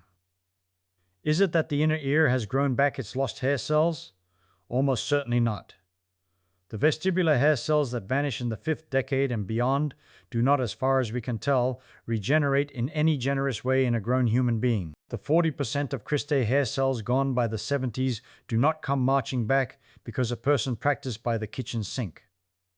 So the improvement, whatever it is not a repair of the broken sensor. The sensor stays broken, and yet the balance improves. Hold on to that, because it is stranger than it first sounds. Think about what it means. You have 3 rivers of information feeding the balance system. The inner ear sensing gravity and turning, the proprioceptors in muscle and tendon and joint sensing where the limbs are, and the eyes sensing the tilt of the world. If one river silts up, if the vestibular stream grows thin and unreliable, the brain has a choice. It can keep leaning on that failing stream and wobble, or it can quietly shift its weight onto the other 2. Lean harder on the ankles, listen more carefully to the pressure under the sole of the foot, watch the horizon a little more attentively. The brain, it turns out, is a shrewd accountant. When one supplier becomes unreliable, it renegotiates the whole contract. And this, I think, is a large part of what those 4 to 12 weeks are doing. Not rebuilding the sensor, rebuilding the weighting. Teaching the cerebellum and the motor cortex, through repetition, to trust the still good channels more and the failing channel less. It is the same thing a person does, without ever thinking about it, when they walk into a dark room. In the light, vision was doing a great deal of the balancing work. Kill the light, and suddenly you feel yourself sway, you reach for the wall, because the brain has lost a supplier and has not yet shifted the account. Wait a moment in the dark, still yourself, and the sway settles. You have rebalanced the ledger. Proprioception and the inner ear pick up the slack. That little settling in the dark, that is a fast version of what training does slowly. Now here is where it gets genuinely interesting to me, and where the detective in me leans forward. If the improvement is mostly a matter of reweighting and of the muscle learning to correct faster, then we would predict something specific. We would predict that the practice is peculiarly, stubbornly specific to the task, that standing on one leg makes you better at standing on one leg, and does not do nearly as much for, say, the strength of your grip or the wind in your lungs. And that is roughly what we see. Balance is trainable, and it trains fast, but it trains narrowly. The cerebellum is learning a particular computation. It is not getting a general tune-up. It is getting very good at one specific act of prediction. Because that is the other half of the machine, and I have been circling it.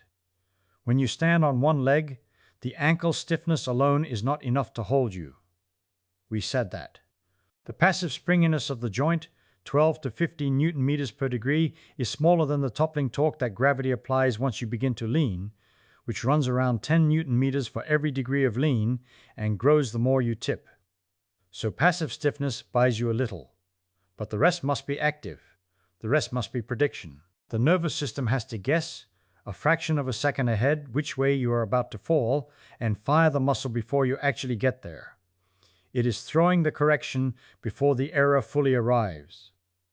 And that anticipatory throw, that forward guess, is a cerebellar specialty. It is exactly the kind of thing the Purkinje cells compute, and it is exactly the kind of thing that gets sharper with practice and duller with neglect. So the picture that assembles itself slowly, in the quiet, is this. The sensing degrades and does not come back. But the correcting, the predicting, the fast anticipatory firing of the right muscle at the right instant, that has given it. That is the part of the machine that answers most eagerly when you ask. And the muscle itself, the calf and the small stabilizers around the ankle and the hip, they too have give.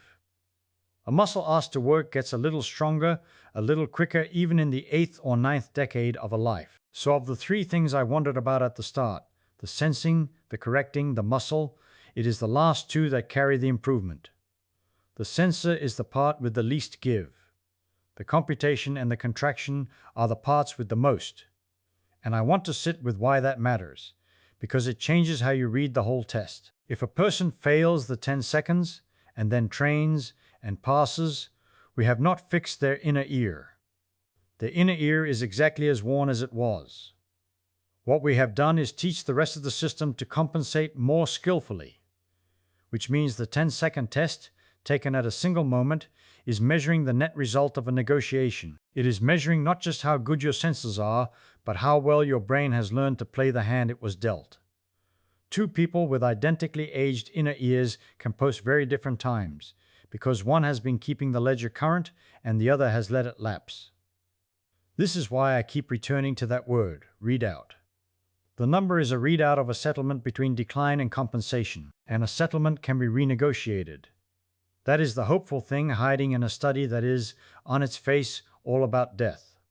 The Tai Chi trials found something like a 43% reduction in the rate of falls in older people who practiced.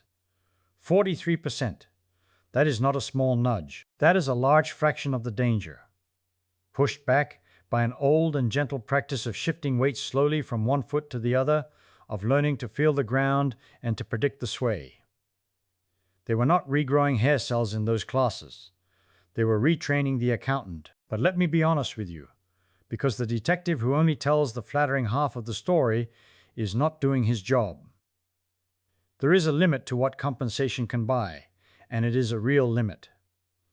You can teach the brain to lean on the ankles and the eyes, but if the day comes when the eyes cloud with cataract and the feet go numb with the neuropathy of diabetes so that the proprioceptive river silts up too, then you have lost your other suppliers.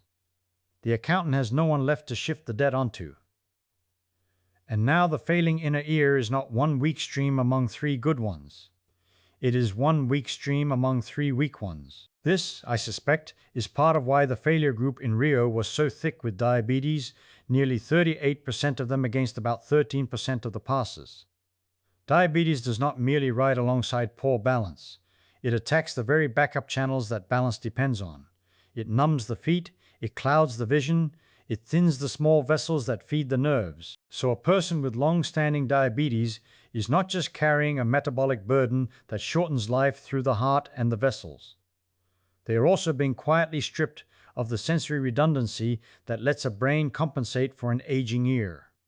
Two failures converging on the same 10 seconds. And so the test, which looked at first like the simplest thing in the world, 1 foot up, count to 10, turns out to be reading the state of the senses, and the state of the computation, and the state of the muscle, and the state of the backup channels, and the metabolic weather that either preserves or corrodes all of them, all at once in a single wobble. No wonder it saw the cancer and the heart disease and the lungs. It was never really testing your balance. It was testing whether the whole quiet orchestra underneath your standing could play in time. When one section of that orchestra falters, a good conductor covers for it. The test is asking, in 10 seconds, whether the conductor is still on his feet. And now I want to know how young that conductor learned his trade and whether the way a child first learns to stand tells us anything about the way an old person loses it. Think about a child learning to stand. It is one of the great struggles of a human life, and we forget it completely because none of us remember doing it. A baby does not simply decide to stand and then stand. She hauls herself up on the leg of a table, and she sways, and she plops down, and she does it again, 1,000 times, 10,000 times. What is she doing in all that plopping? She is building the very orchestra we have been talking about. She is teaching her cerebellum what a wobble feels like a half second before it becomes a fall. She is calibrating the fluid in her inner ear against the pull of gravity. She is learning which muscle to fire and how hard and precisely when. Nobody teaches her the physics. She teaches herself by falling over and over and paying attention to the falling. And here is the thing that stops me when I sit with it long enough. The old person losing balance and the baby gaining it are running the same machinery in opposite directions. The baby is writing the program. The old person is watching it quietly get erased, line by line, hair cell by hair cell, Purkinje cell by Purkinje cell. The child adds a second to her standing time every few weeks and calls it growing up. The adult, past a certain age, loses a couple of seconds every 10 years and calls it nothing at all. Because it is so slow, you cannot feel it happening. On the non-dominant leg, the one you trust less, single leg balance time falls by roughly 2.2 seconds every decade. On your better leg, about 1.7 seconds a decade. That is the erosion. It is not a cliff. It is a tide going out so slowly that you never see the water move, and then one day the boat is sitting on the mud. Let me put a number on it so you feel the arc of a life in it. Somebody in their 60s, healthy, ordinary, can stand on one leg for something like 20 to 29 seconds on average. 20 to 29 seconds. The frightening line in that Brazilian study was 10. So the average 60-something has a comfortable margin, 2 or 3 times the danger threshold, plenty of room. But watch what the tide does. Take that margin and let it drain at 2 seconds a decade, and add on top of it whatever the diabetes and the stiff arteries and the fading eyes are quietly subtracting, and you can see how a person who could stand for half a minute in their 50s arrives 20 years later hovering right at the edge of 10 and then below it. The test does not create the danger. It just happens to draw its line at exactly the place where the tide for so many people has finally reached. Now I promised you a piece of history, and this is the moment for it. Because the idea of watching a person stand still to read their health is not new. It is not some clever thing invented in Rio de Janeiro. It is old. There was a German physician named Moritz Heinrich Rombauch, born in 1795, died in 1873, and in a textbook of nervous diseases he published in 1846, he described a test so simple it sounds like a joke. Stand with your feet together. Close your eyes. That is the whole test. He was not thinking about longevity or diabetes or any of it. He was looking at people with the late stages of syphilis, a condition that ate away at the nerves carrying position sense up the back of the spinal cord. And Rombauch noticed something beautiful and terrible at once. With their eyes open, these patients could stand just fine. Close the eyes and down they went. Sit with why that works, because it is the same 3 rivers we have been tracing all along. When your eyes are open, vision is pouring information into the balance system, and it can paper over a failure in the other channels. Take vision away, and suddenly the body has to rely on the inner ear and on position sense alone. If the position sense is destroyed, as it was in Rombauch's patients, there is nothing left to hold the person up. The eyes were doing all the work, and they never knew it. So Rombauch had, more than 150 years before that Brazilian clinic, stumbled onto the deep principle. You learn what a system is really made of by taking one of its supports away and seeing whether the rest can carry the load. The eyes closed stand removes vision. The one-legged stand removes most of your base. Both are the same trick. Both are asking the backup channels to prove they are still there. And the one-legged version is the harsher examiner, because it does not just lean on one weakness the way Rumbaugh's test leaned on lost position sense. It squeezes all of them at once. It shrinks your footing to a single small platform. It forces the ankle and the hip and the inner ear to work overtime, and it does it while you are wide awake and trying your best. It reveals the fraying earlier, while there is still time to notice, still time perhaps to do something. Rumbaugh was reading catastrophe already arrived. The 10-second test is reading the slow weather before the storm. There is another study I want to lay beside the Brazilian one, because a good detective never trusts a single witness. This one followed a group of people born in Britain in the same week, tracked across their whole lives, which is a rare and precious kind of evidence. And it watched their balance the way you would watch a candle slowly burning down. At age 53, 69% of them could hold a 30-second balance. Better than 2 out of 3. Come back to the same people at ages 60 to 64, and now only half of them could do it. Half. In about 10 years, a fifth of the group had slipped below a line they used to clear easily. Follow them to age 68, and the middle of the pack, the median, had fallen to 22.8 seconds. The tide again, slow, silent, relentless, and measured here not in a laboratory guess, but in the actual bodies of actual people aging together across decades. But the British cohort did something the single snapshot could not. It looked at the same people twice, years apart, and asked what it meant to be low both times. The ones who stood below 15 seconds at 53 and were still below 15 seconds at 60 to 64, low then and low again, consistently low, those people turned out to have more than 3 times the risk, 3.33 times to be precise, of falling repeatedly by age 68. Not one bad reading on one bad day. A pattern, a candle that was already short and kept burning at the same rate. That is the difference between a fluke and a trajectory, and it is the trajectory that carries the warning. So now step back with me and look at what the falls actually cost. Because we have been very abstract, torques and hair cells and hazard ratios, and it is easy to forget there are bodies hitting floors at the end of all of it. Falls are the leading cause of injury-related death among older adults. Not car accidents. Not fires.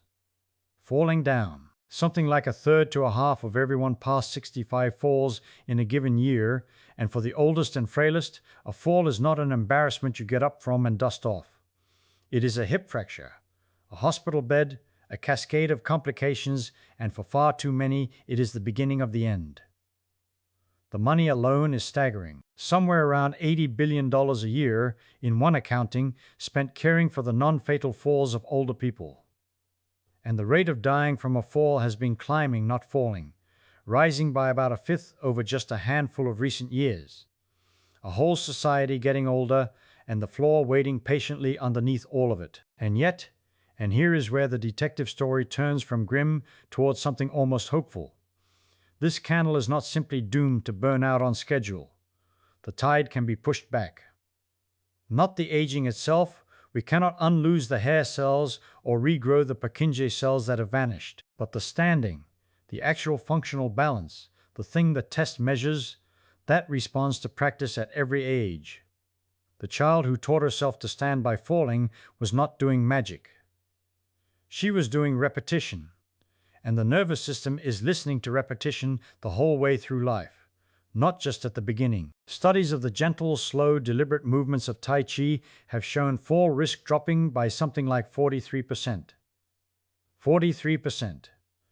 And measurable gains in single leg balance can show up in as little as 4 to 12 weeks of the right kind of practice, across every age group they have looked at, which means the 10 seconds is telling you something true and something changeable at the same time, and those two facts together are what make it more than a party trick.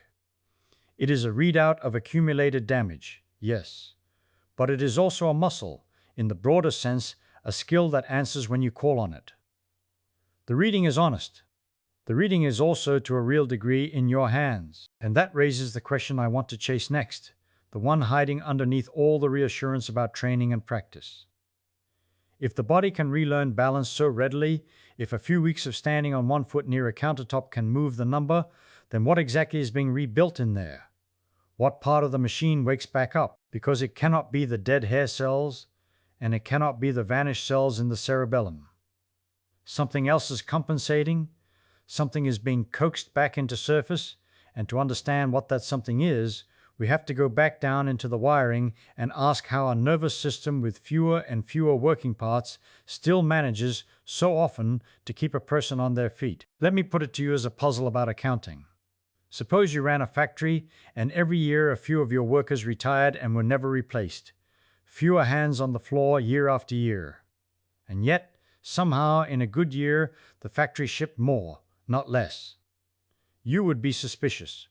You would say the number of workers cannot be the whole story. Something about how they are organized, how they talk to each other, how they anticipate the next order before it arrives, that is where the real capacity lives. And that is exactly the situation inside a person who learns to stand on one foot again after years of wobbling. The dead hair cells stay dead. I want to be honest about that, because it is tempting to imagine that practice regrows them, and it does not. The ones lost from the little rotation sensors, the crests inside the canals, roughly 2 out of every 5 gone by the far end of life, those are simply gone. The ones lost from the gravity sensors, the maculae, 1 in 4 or 1 in 5, gone. The vestibular nerve, thinned by nearly 40% of its fibers on the way to the late 70s. The small, steady bleed of neurons from the balance stations in the brainstem, about 3 in every 100 each decade past the age of 40. And the quiet emptying of the cerebellum, those baskets standing there without their cell inside, more and more of them as the years pass. None of that comes back because you stood by the kitchen counter for a few weeks. So if the number on the test improves, and it does improve, and rather quickly, within somewhere between 4 and 12 weeks of honest practice, then the improvement is not made of new parts. It is made of better use of the parts that remain. Think again about the 3 rivers of information. The inner ear telling you about gravity and turning. The sense of the body from inside. The reports streaming up from the muscles and tendons and joints telling every limb where it is. And the eyes painting the level of the world. Balance was never a single measurement. It was always an argument between 3 witnesses, settled in the back rooms of the cerebellum and the motor cortex. And here is the thing that makes recovery possible. When one witness grows unreliable, the court does not close. It simply learns to weight the testimony differently. It leans harder on the 2 witnesses it still trusts. So the person whose inner ear is fading, and remember that something like 8 or 9 out of every 10 people past 70 show some fault in those rotation sensors, and half of them show a fault in the gravity sensor too, that person is not helpless. Their eyes still work. The reports from their muscles and joints still climb the spinal cord, and the brain, if you ask it to, will quietly turn up the volume on those channels and turn down the volume on the failing one. This is what is being rebuilt. Not tissue. Trust. A reallocation of trust among the senses.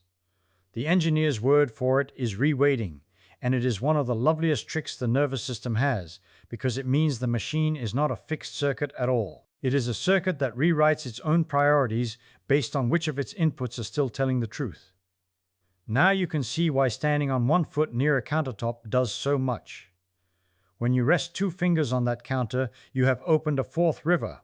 The fingertip becomes a sensor. The tiny pressures at the skin, the faint shear as your body drifts, all of that pours in as fresh, fast, trustworthy information about which way you are leaning, and the brain drinks it in gratefully.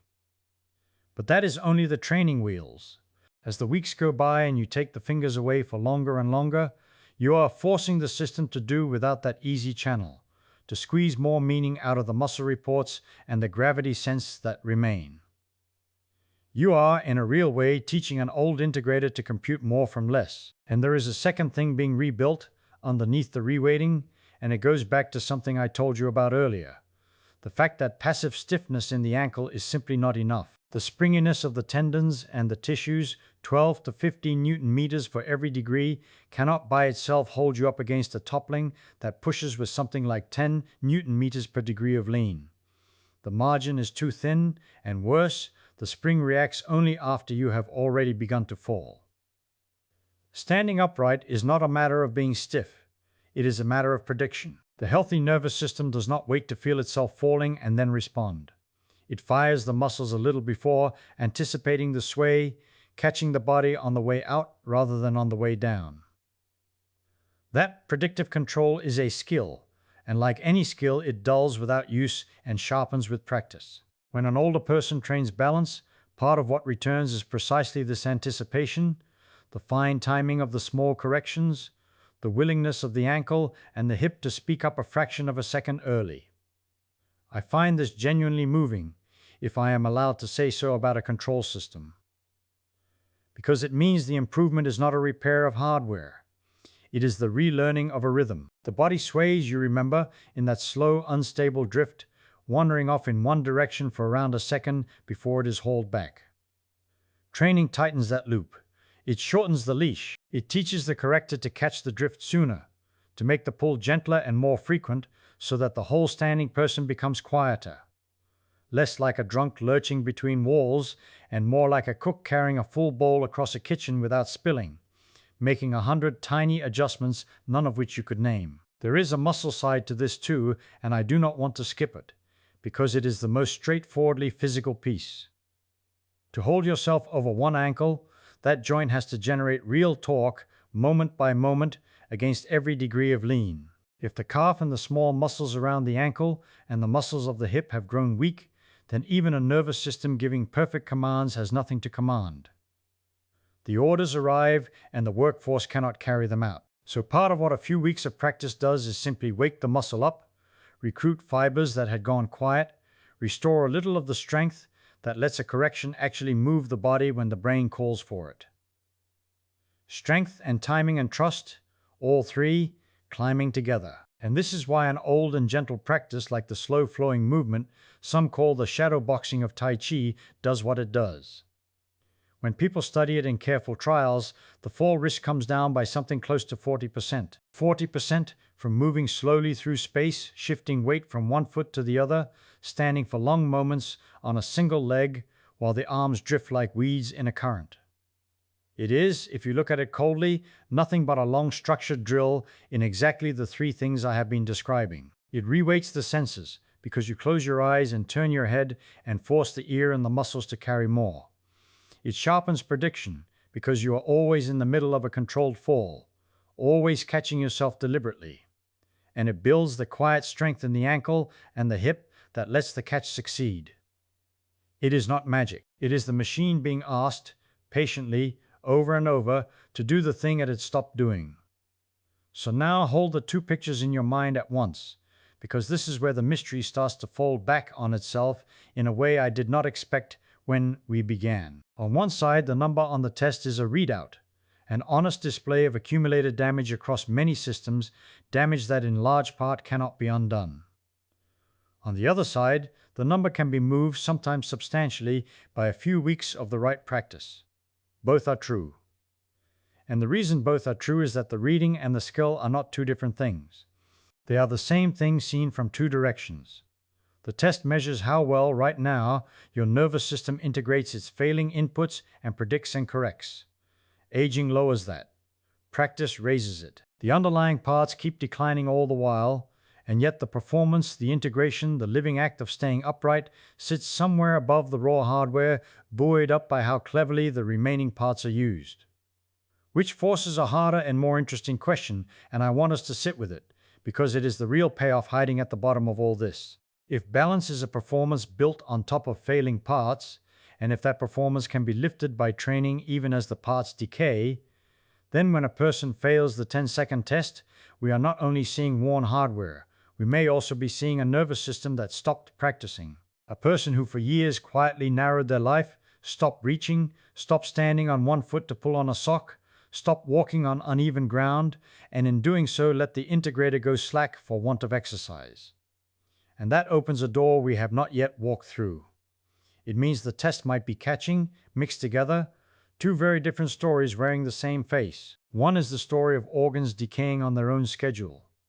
The other is the story of disuse, of a body that was allowed to forget. To tell those two apart, and to ask which one the mortality really tracks, we have to look more carefully at what the failing group had in common, and at the one thing the study, for all its power, could not see. So let us ask what the study could not see. Because in any honest investigation, the blank spaces on the map matter as much as the marks. The people at that clinic in Rio measured a great many things. They knew each person's age and sex and body mass. They knew who carried diabetes, who carried coronary disease, who had high pressure in the arteries, who had the bad mix of fats in the blood. They weighed the middle of the body against the height. That is a rich picture. But there were things they simply did not write down, and the honest authors said so plainly. They did not have a record of who had fallen before.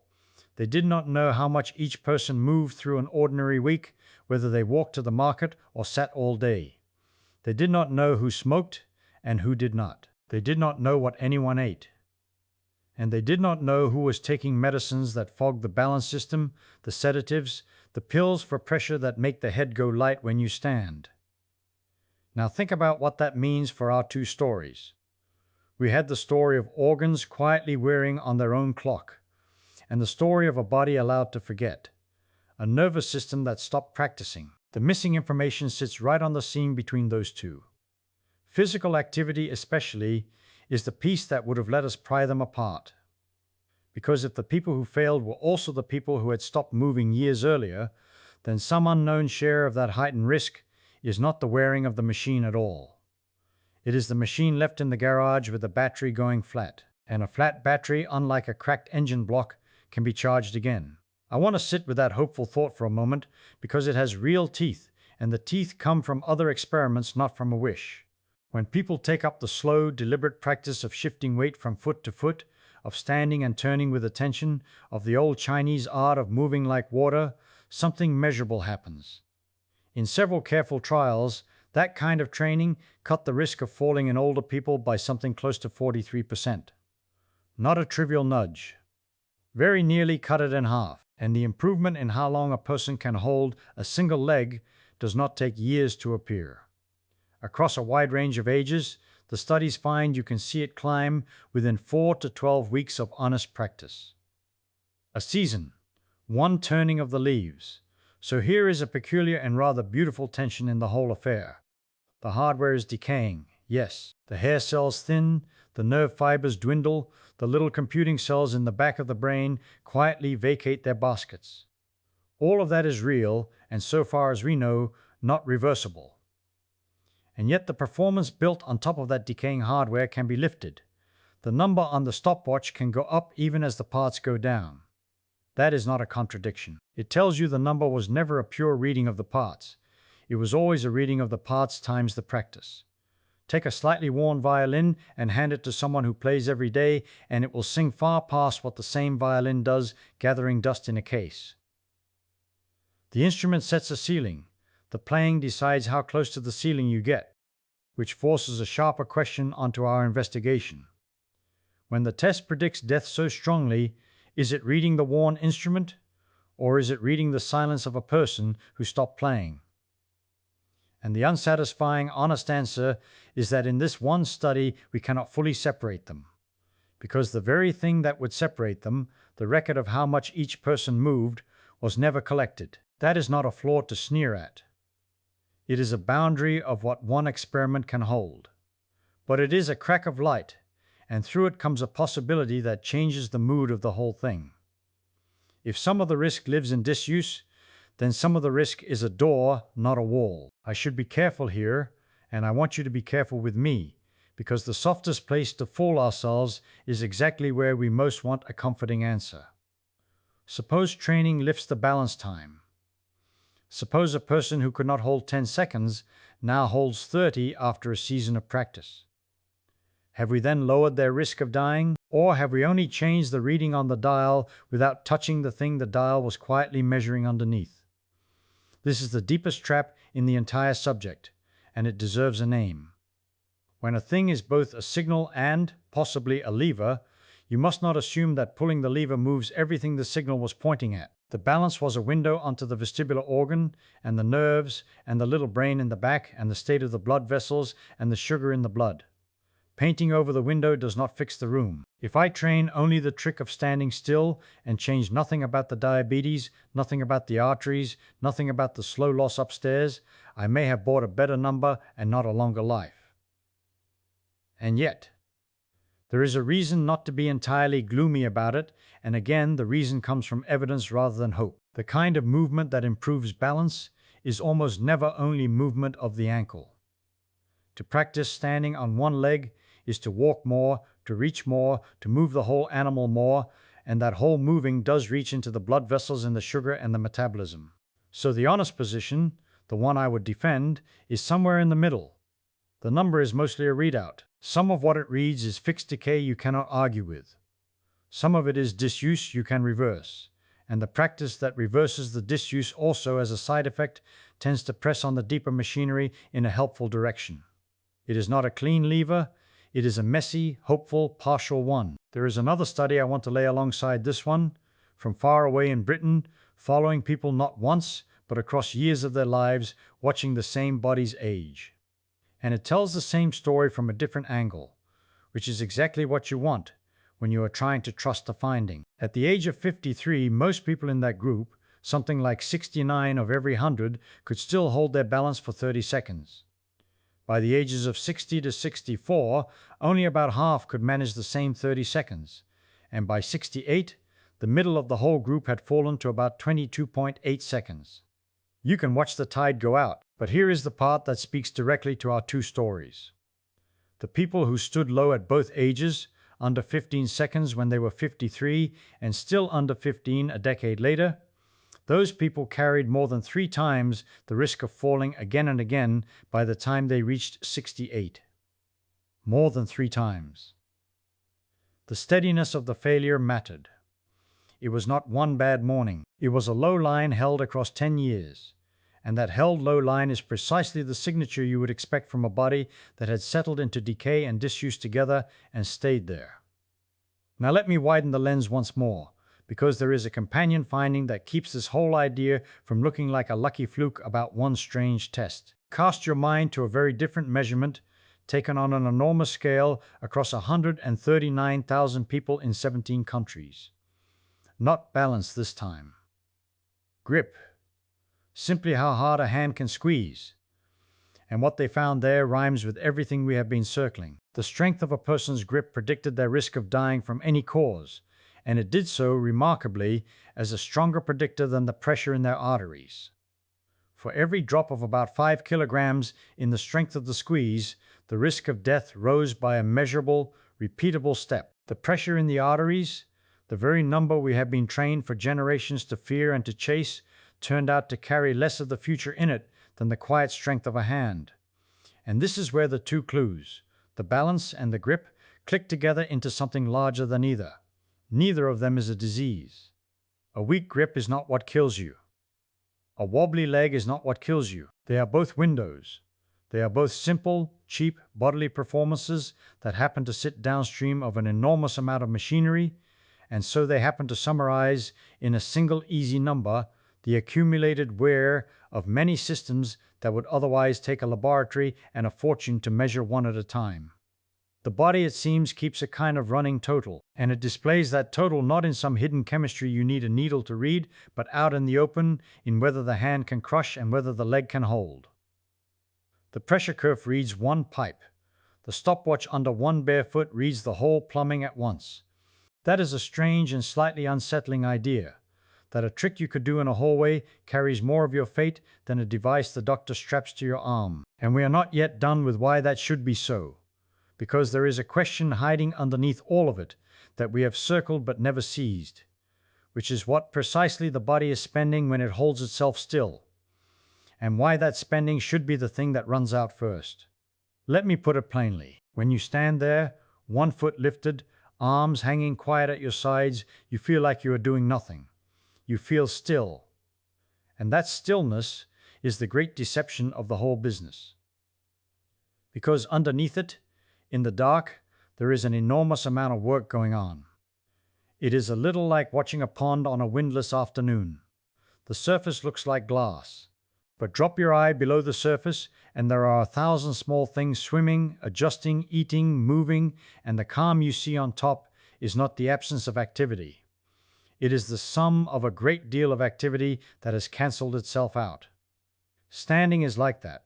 The quiet is bought. Think again about that stick balanced on its ankle, the center of your mass floating almost a full meter up in the air, nearly a meter above the joint that has to hold it. I told you the toppling torque is around 10 Newton meters for every single degree you lean, and that the springiness of the ankle by itself, that stiffness of maybe 12 to 15 Newton meters per degree, is not enough to hold you up. It falls short. So the gap has to be filled by something that is not a spring. It has to be filled by a decision. Not a slow, thoughtful decision, the kind you make about what to eat. A fast one, made hundreds of times a minute, below the floor of your awareness by machinery that never once asks your permission. And here is what that machinery is actually doing. It is not waiting for you to fall and then catching you. If it worked that way, you would already be on the floor, because by the time a sense organ reports that you have begun to topple, and that message crawls up the nerves, and the brain chews on it and sends a command back down, and the muscle finally contracts, whole tenths of a second have gone by, and in those tenths of a second, the fall has won. The delay is fatal, so the body does something far cleverer and far more expensive. It predicts. It runs a little model of itself, a guess about where the mass is going next, and it fires the muscle before the lean has happened, to meet a fall that has not yet arrived. It is throwing punches at a shadow that is about to become real. That is what the researchers mean by active predictive control. The word predictive is the whole game. You are not reacting to the present. You are betting on the immediate future over and over and quietly winning, so quietly you think nothing is happening at all. Now, prediction is not free. To predict where your mass is going, you need a picture of where it is right now, and that picture has to be assembled fresh, moment by moment, from those 3 rivers of information we followed earlier. The inner ear pouring in its report about gravity and turning, the muscles and joints reporting their angles and their tensions, the eyes reporting the drift off the room, and all 3 of these rivers are noisy. None of them is clean. Remember that even in ordinary 2-footed standing, your center of mass is not still at all. It wanders. It sways somewhere between 1/2 degree and 5.5 degrees off vertical, and worse than that, it does not just jiggle randomly around a point. It commits. It drifts off in one direction, unstably, stubbornly, for about a full second on average before anything corrects it.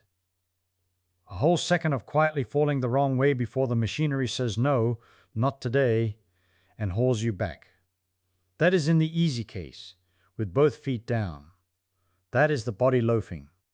So the spending I asked you about is a spending of computation and a spending of correction. Every second you hold still, you are paying out a stream of small muscular commands, a stream of sensory samples, a stream of predictions checked against reality and revised.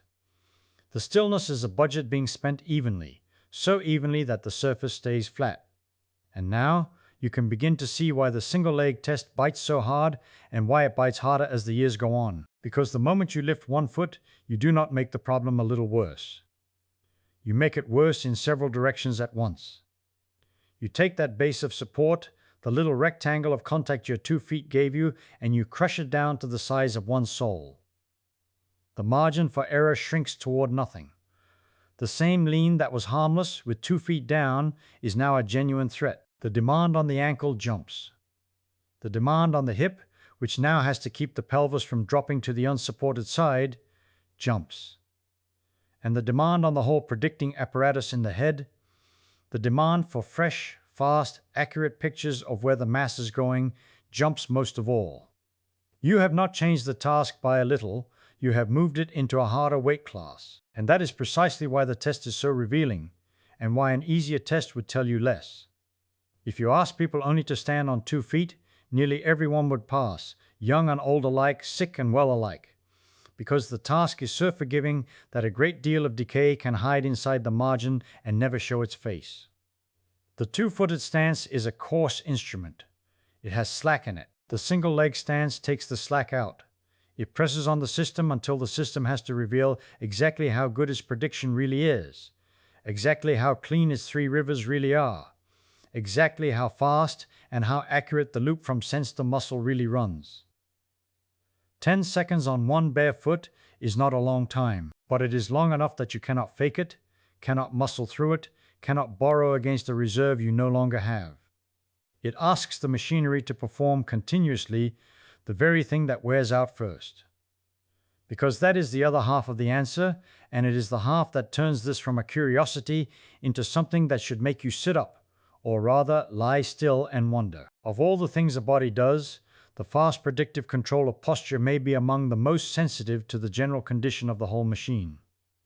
Think about what it depends on. It depends on those hair cells in the inner ear, and we saw that the turning sensors in the semicircular canals shed something like 40% of their hair cells by the far end of life, and that the nerve carrying their signal loses roughly 40% of its fibers, and that the loss begins not in old age but back in your 40s, in the fifth decade, when you still feel entirely young. It depends on the cerebellum, that dense little computer at the back of the skull, and we saw its Purkinje cells thinning at around 4% a decade, the empty baskets multiplying where the cells used to sit. It depends on the nerves running all the way down to the foot and back, which carry both the report and the command, and those nerves are exactly the tissue that a lifetime of high blood sugar quietly poisons, which is one reason diabetes ran 3 times as common in the people who failed. It depends on the muscles of the calf and the hip having the strength and the quickness to obey the command once it arrives.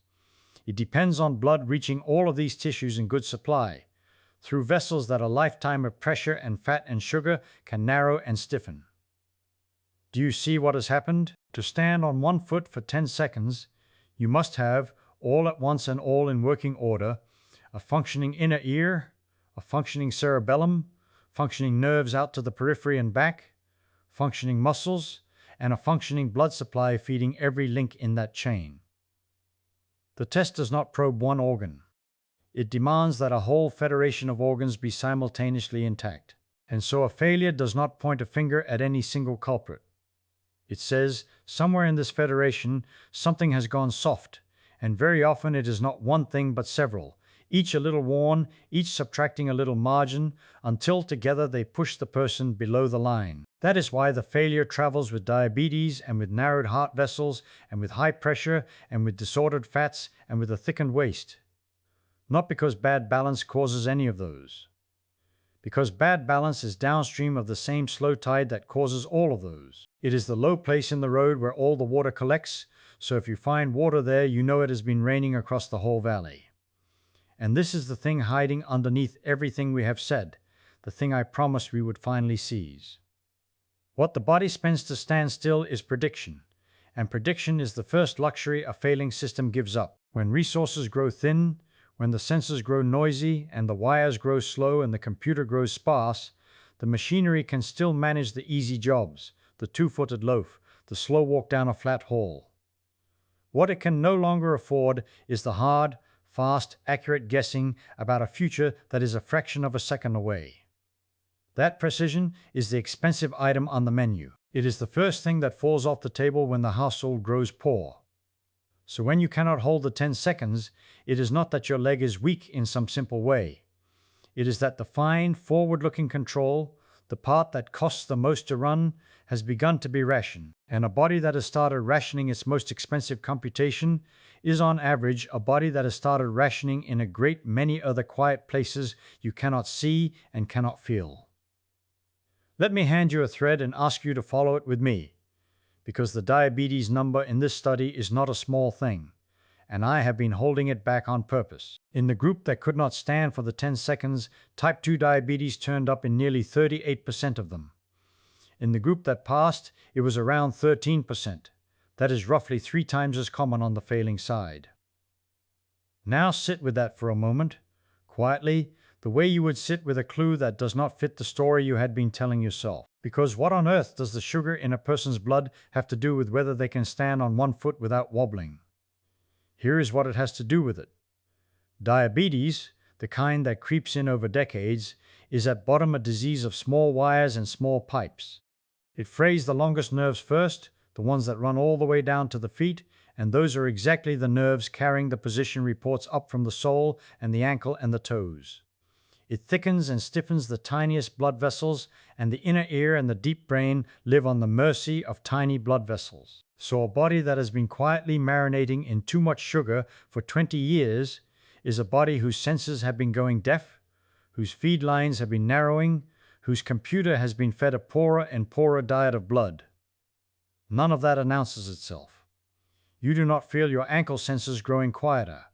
You do not feel a capillary in your cerebellum give up. But you feel it, all at once, the first time you lift a foot and reach for 10 seconds and cannot find them. And the diabetes was only the loudest voice in the choir. The failing group also carried more coronary disease, more high blood pressure, more trouble with their blood fats, more weight around the middle, larger waists for their height. Every one of those is another small quiet erosion of the same machinery. So the picture that has been assembling itself clue by clue is not a picture of a leg. It is a picture of a whole interior landscape settling and cracking, and the balance test happening to be the window that looks out over all of it at once. Now I want to be honest with you, because I promised at the start that we would follow the evidence and not fall in love with our own cleverness. The people who ran this study did something that could have destroyed their own finding, and I admire them for it. They took that near doubling of the death rate and they started subtracting. They subtracted age because, of course, the old are frailer. The signal shrank, but it did not vanish. Then they subtracted sex and body mass and diabetes and coronary disease and high blood pressure and the bad blood fats and obesity, all of it. All the usual suspects thrown into the arithmetic at once, each one given full credit for the deaths it could explain. And when the dust settled, the people who failed the test still carried something like 84% more risk of dying in the following decade than the people who passed. The confidence range ran from about 1.25 to a little under 2 8/10, and the probability that this was a fluke came in under 1 in 1,000. Think about what that stubbornness means. It means the balance test is not just standing in for diabetes. It is not just a roundabout way of measuring blood pressure or belly fat. If it were, then once you accounted for all those things, the signal would have melted away, and it did not. There is something in the ability to stand on one leg that the standard blood tests and the cuff on your arm are simply not capturing. Some extra sliver of truth about how well the whole integrated animal is holding itself together. A sliver that lives in the coordination itself and nowhere else. And that, if you have been following the thread with me, is the moment the case cracks open. Because we have been hunting for a cause this whole time, haven't we? We kept asking, what is it about falling over that kills a person, and every road led somewhere strange. Falls could not be the answer, because most of these people died of cancer and heart disease and lung trouble, not of tumbling down the stairs. The inner ear alone could not be the answer, because a dying inner ear does not seed a tumor. The cerebellum alone could not be the answer, and the leg muscles alone could not be the answer. Every single suspect had an alibi for at least some of the deaths. The reason none of them confessed is that we were interrogating the wrong kind of thing. We kept treating balance as a cause, some organ that if it fails reaches out and does you harm. It is not that at all. Balance is a readout. It is a display panel. It is the needle on a gauge wired to a dozen systems at once, and when the needle drops, it is not the needle that is killing you. It is everything the needle was quietly reporting on. Consider what has to go right for those 10 seconds. Your inner ear has to sense gravity and rotation and send a clean report. Your feet and ankles and knees have to whisper their positions upward without dropping the signal. Your eyes have to hold a fixed point. Your cerebellum has to take those 3 rivers of information, all noisy, all slightly out of step, and fuse them into a single guess about where your weight is heading a heartbeat from now. Your motor cortex has to turn that guess into a torque. Your muscles have to obey quickly with the right force against a toppling pull of around 10 Newton meters for every degree you lean. Your heart has to keep the blood moving to all of that hardware while you do it. Every one of those systems has to be not perfect, but good enough, all at the same moment. The test does not measure any one of them. It measures whether all of them together still add up to a working whole. That is why I can see so much with so little. It is not clever. It is comprehensive. It is a single question that happens to require honest answers from your nervous system, your circulation, your metabolism, and your muscles simultaneously, and it will not let any one of them cover for the others. A weak system can hide inside a strong body for a long time. It cannot hide during those 10 seconds, because those 10 seconds ask the whole committee to vote, and the committee votes out loud. Now, this is exactly where a certain sister finding from a much larger stage comes marching in, and it is the reason people started whispering that a test like this might tell you more than the cuff on your arm. Some years before the balance study, an enormous investigation followed nearly 140,000 adults across 17 countries, and it did something almost insolent in its simplicity. It measured the strength of their grip, just how hard a hand could squeeze, and it found that a weakening grip predicted death from all causes more powerfully than the reading of the pressure at the top of a heartbeat. For every 5 kilograms of grip a person lost, the risk climbed by about 16%, and that humble squeeze outperformed the systolic number that doctors have been solemnly writing down for 100 years. I want to be careful and fair here, because the balance study itself never lined up head-to-head against blood pressure and declared a winner. It did not run that particular race. The idea that these simple bodily feats can beat the classic measurements comes from that grip work and its cousins, not from the balance paper directly. But the two findings rhyme, and the rhyme is the real music. Grip strength and one-legged balance are both in their bones the same kind of thing. They are whole animal tests. They are cheap, crude, and honest. They cost nothing, they need no needle and no machine, and they ask the body to actually do something instead of merely holding still to be measured. A blood pressure reading is a snapshot of one variable in one vessel. A grip, a stance, these are performances. They demand that the orchestra play, and an orchestra will tell you things about itself in one bar of music that no single measurement of one instrument ever could. There is an old ghost standing behind all of this, and it would be ungrateful of me not to name him before we go on. Well over a century and a half ago, a German physician noticed that certain patients whose disease had eaten away the position sense in their legs could stand perfectly well with their eyes open and then crumple the instant they closed them. He wrote it down in his textbook of nervous diseases, and the little maneuver still carries his name. What he had stumbled onto was the deep principle underneath everything we have been circling tonight. That standing upright is not a passive state of the bones. It is an active, ongoing act of integration, and if you take away one of the rivers of information, the vision, the person must lean harder on the other two, the inner ear and the sense of position, and if those are already failing, the whole thing falls down in front of you. He was reading the same gauge we are reading. He just did not yet know how many dials were feeding it. Think about what that means for a moment, because it is stranger than it first sounds. The man saw a person standing quietly, doing nothing, and from that stillness he read out a hidden fact about the nerves buried deep in the spinal cord. He could not see those nerves. He could not touch them. He had no way to open the body and count what was missing. And yet, by taking away the light, by asking the eyes to stop helping, he forced the failing system to reveal itself. That is the whole trick, and it is the trick we are still using tonight. You cannot see a person's inner ear wearing thin. You cannot watch their little balanced neurons in the brainstem quietly disappearing at 3 out of every 100 each decade. But you can ask them to stand on one foot, and the failure, if it is there, will show itself in the open, in the plain light of the room, in 10 honest seconds. Now I want to follow one of our threads a little further, because it has been tugging at my sleeve for a while and I have been putting it off. It is the thread about sugar. Remember that number, the one that made me sit up when I first turned it over.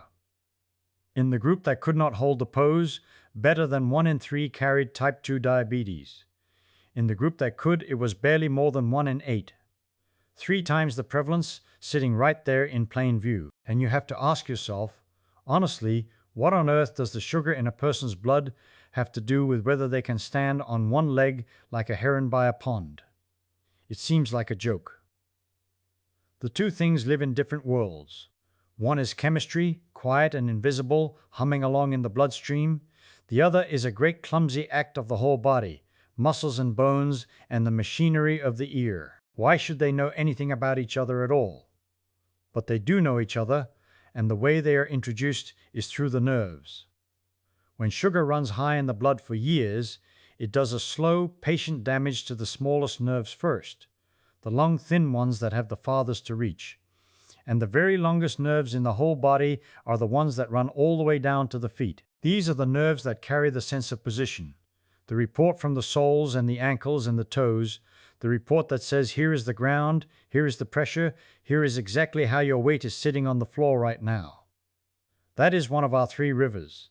The river of proprioception, and diabetes quietly dams it up from the bottom. A person with years of high sugar may lose the fine feeling in the feet without ever quite noticing, because in ordinary life the eyes cover for it, and the two-footed stance is forgiving.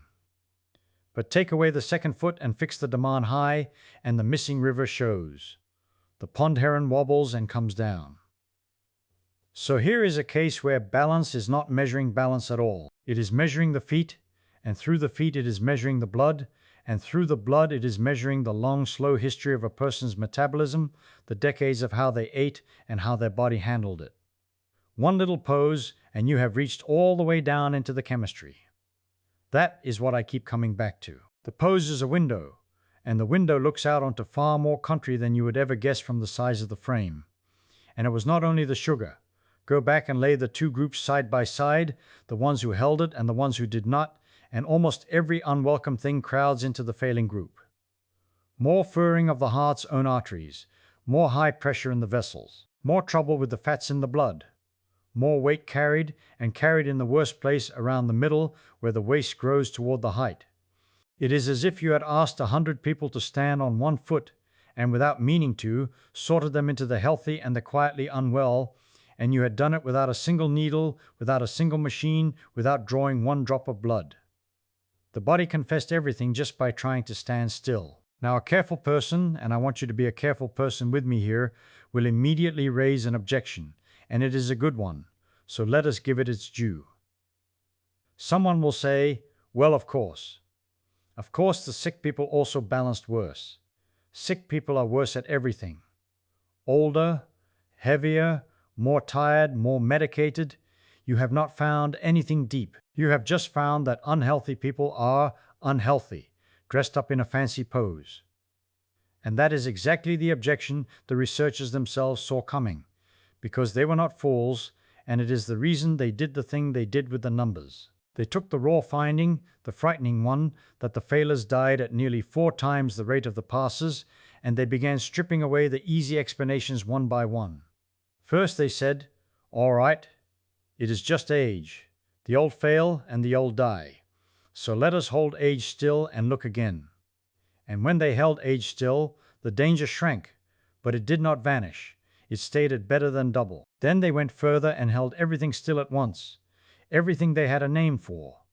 Age, and whether the person was a man or a woman, and the weight, and the sugar, and the heart disease, and the pressure, and the fats, and the fat around the middle. They pressed all of it flat, mathematically, so that they were comparing two people who matched on every one of those counts.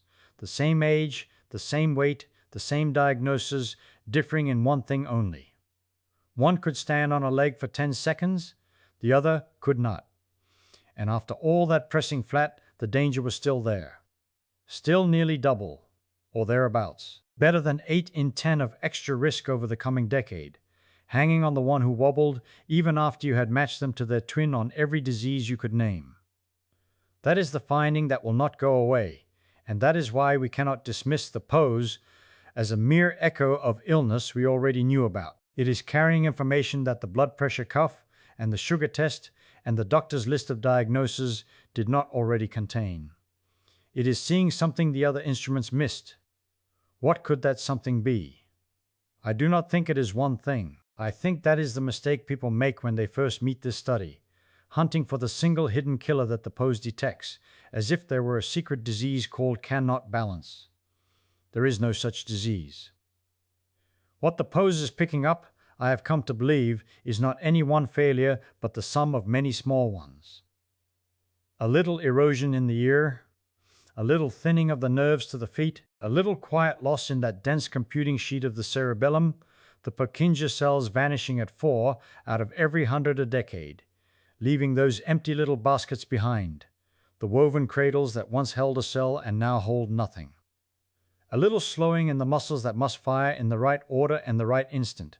None of these alone would topple you, but balance is the one act that asks all of them to work together in real time with no margin, and so balance is where the small failures add up and become visible. It is the sum showing through. There is a lovely word for that idea, and it comes from a different corner of medicine entirely. People who study aging talk about something they call physiologic reserve. It is the spare capacity, the extra room, the margin you keep in every system so that when one thing goes a little wrong, you do not fall over, literally or otherwise. When you are young, the reserve is enormous. You can drink too much, sleep too little, twist an ankle, fight off an infection, and hardly notice, because there is so much slack in every rope. Aging, at bottom, is the slow spending of that reserve. Rope by rope, the slack is taken up. And the reason a single stupid pose can predict a death from cancer, of all things, a death from a tumor that has nothing to do with the inner ear, is that both the balance and the tumor's grip are drawing on the same shrinking account. The pose is not causing the cancer. It is reading the balance in the account. It is telling you in 10 seconds how much reserve this person has left across the board. I find that both sobering and in a strange way hopeful, and I want to sit on that hopeful edge for a while before we turn toward home, because there is a question we have not yet asked. We have spent this whole night treating the pose as a gauge, a readout, a confession. But a gauge only tells you where the needle is now. It does not tell you the needle is stuck there. And the quiet, wonderful thing hiding in all these numbers, the thing I have been saving, is that this particular needle can be pushed back. Not all the way. Not forever, but further and faster than almost anyone would guess. Let me tell you why I say the needle can be pushed. Somewhere in all this data there is a small, stubborn, cheerful fact, and it is this. The muscles and the reflexes and the little computing machine in the back of your skull, the cerebellum, they are not made of stone. They are made of the kind of stuff that answers when you ask it a question. And the way you ask a muscle a question is you use it. The way you ask the balance system a question is you make it balance.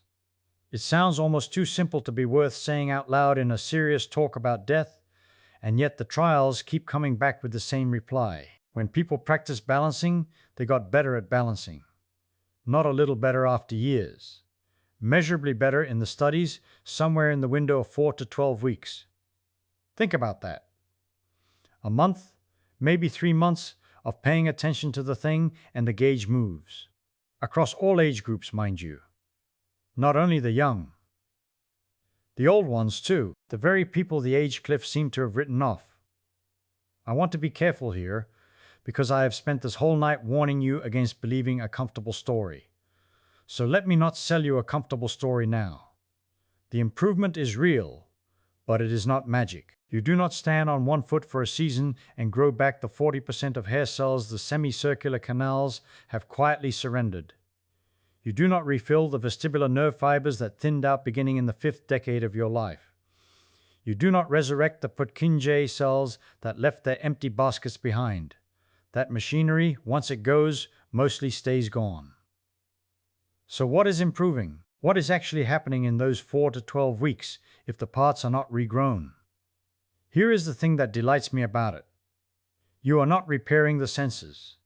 You are retraining the interpreter. Remember the 3 rivers, the vestibular, the proprioceptive, the visual, all pouring their reports into that little integrating machine. When one river runs low, the machine can learn to lean harder on the other 2. It can learn to weight the reports differently. It can learn through practice to predict the sway a half beat sooner, to fire the ankle and the hip a moment earlier, to make the correction before the lean becomes a topple. The hardware degrades, yes, but the software, the strategy, the habit of prediction, that can be rewritten at any age. You are teaching an old integrator new arithmetic. And the integrator, bless it, is willing to learn. Consider what that means when you set it beside the toppling torque we worked out earlier, that roughly 10 Newton meters for every degree you lean off vertical. That torque does not care how old you are. Physics grants no seniority discount. The pull of the ground is exactly as merciless for the person of 75 as for the person of 25. What changes with age is not the size of the problem, but the speed and accuracy of the answer. And speed and accuracy of answer are precisely the things that practice sharpens. So the very quantity that ages fastest is also the quantity most open to training. That is not a coincidence. That is the whole reason the test works both as a warning and as an invitation. Now think of the people in the trials who did the old slow movement practice, the shifting of weight from foot to foot, the turning, the reaching, the standing still with intention, the kind of thing where you move like honey pouring off a spoon. Those trials kept reporting a drop in the risk of falling of around 43%. Sit with that number for a moment in the dark. Nearly half. Not 0.5%. Nearly half of the falls gone in the people who trained compared to the people who did not. And falls, we said at the very start of the night, are the leading cause of injury death in older adults, with the death rate from falls climbing more than a fifth over just a handful of recent years, and the bill for the non-fatal ones running into the tens of billions of dollars and climbing toward 100 billion. A 43% cut is not a small thing pressed against a bill that large. It is one of the better bargains a body ever gets offered. But I do not want you to hear only the falls, because we already learned that the falls were the red herring, the obvious story that turned out to be a decoy. The deeper reading of the pose was that it is a readout of the whole account, the metabolic and the vascular and the neural all at once. And so the honest question, the one that keeps me up in the good way, is whether pushing the balance needle back also pushes back on the things the needle was quietly reporting. Here I must tell you plainly what we know and what we do not, because that is the only decent way to end an investigation. We know balance improves with training. We know the risk of falling drops. What we do not yet know, not with the certainty of a settled thing, is whether making a person balance better makes that same person live longer from cancer, from the heart, from the lungs. The pose is a gauge. Nobody has proven that repainting the gauge changes the engine. And yet there is a reason to lean toward hope even without that final proof, and it comes from the nature of what balance practice actually is. When you train balance, you are not only teaching the interpreter its new arithmetic.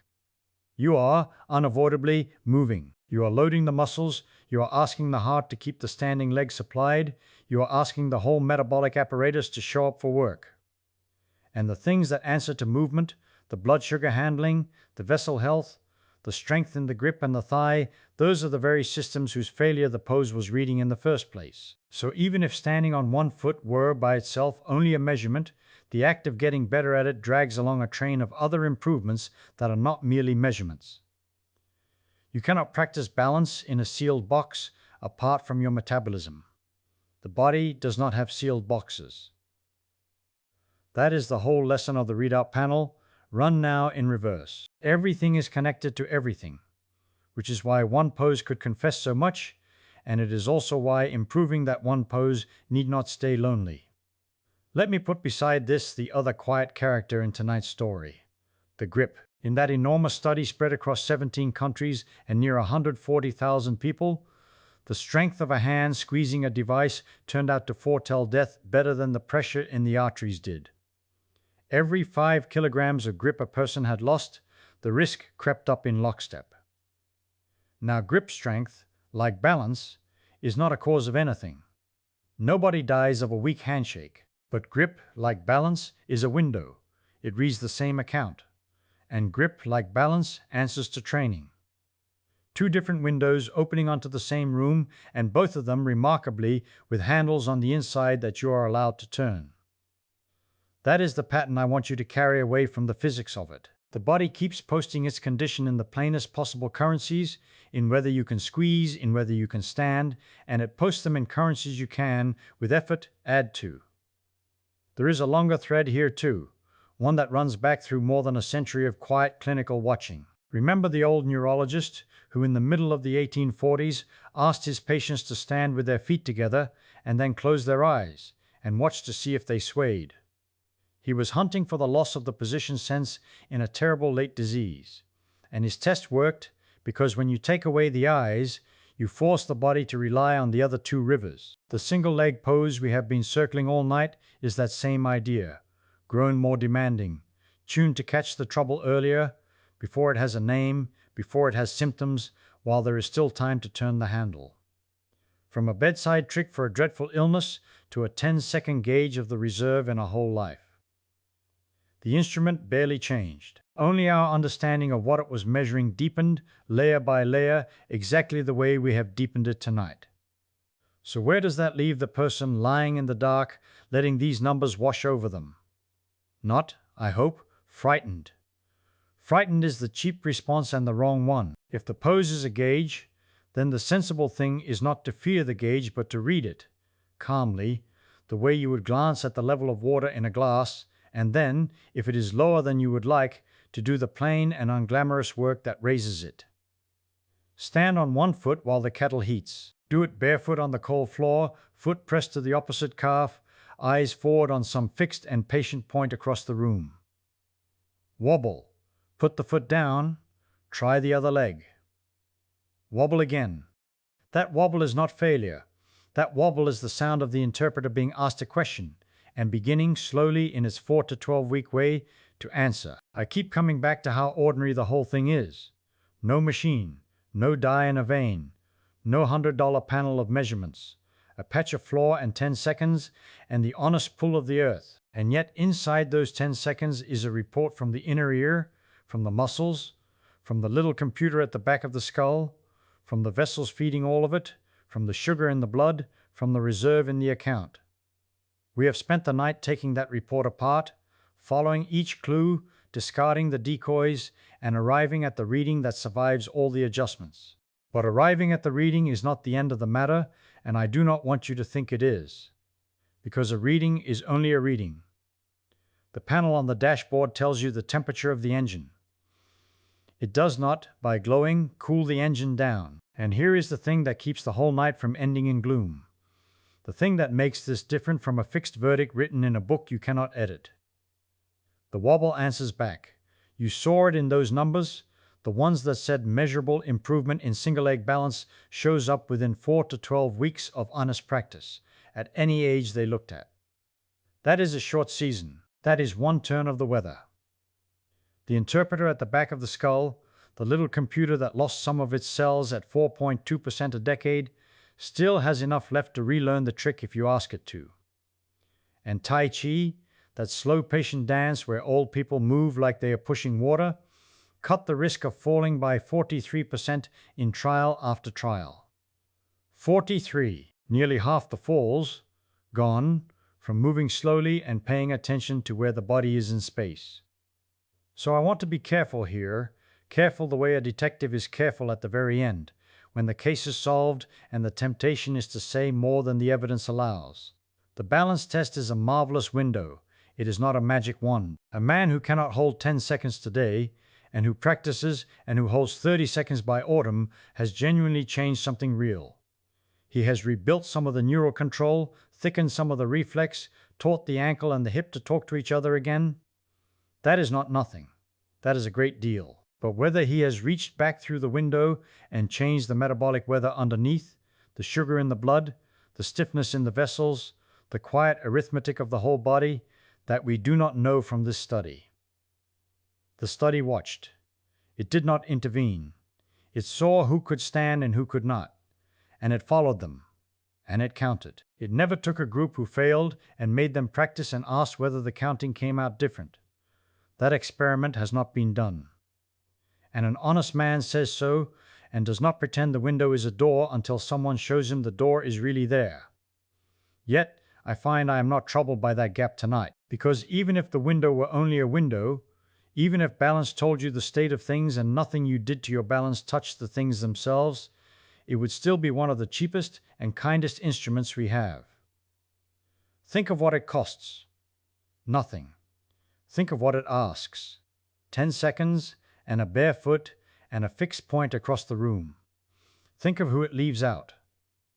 Almost no one. There is no needle to fear, no waiting on a laboratory, no bill to open with a wince. An old doctor in a village with no machines at all can learn in an afternoon what this test is telling him.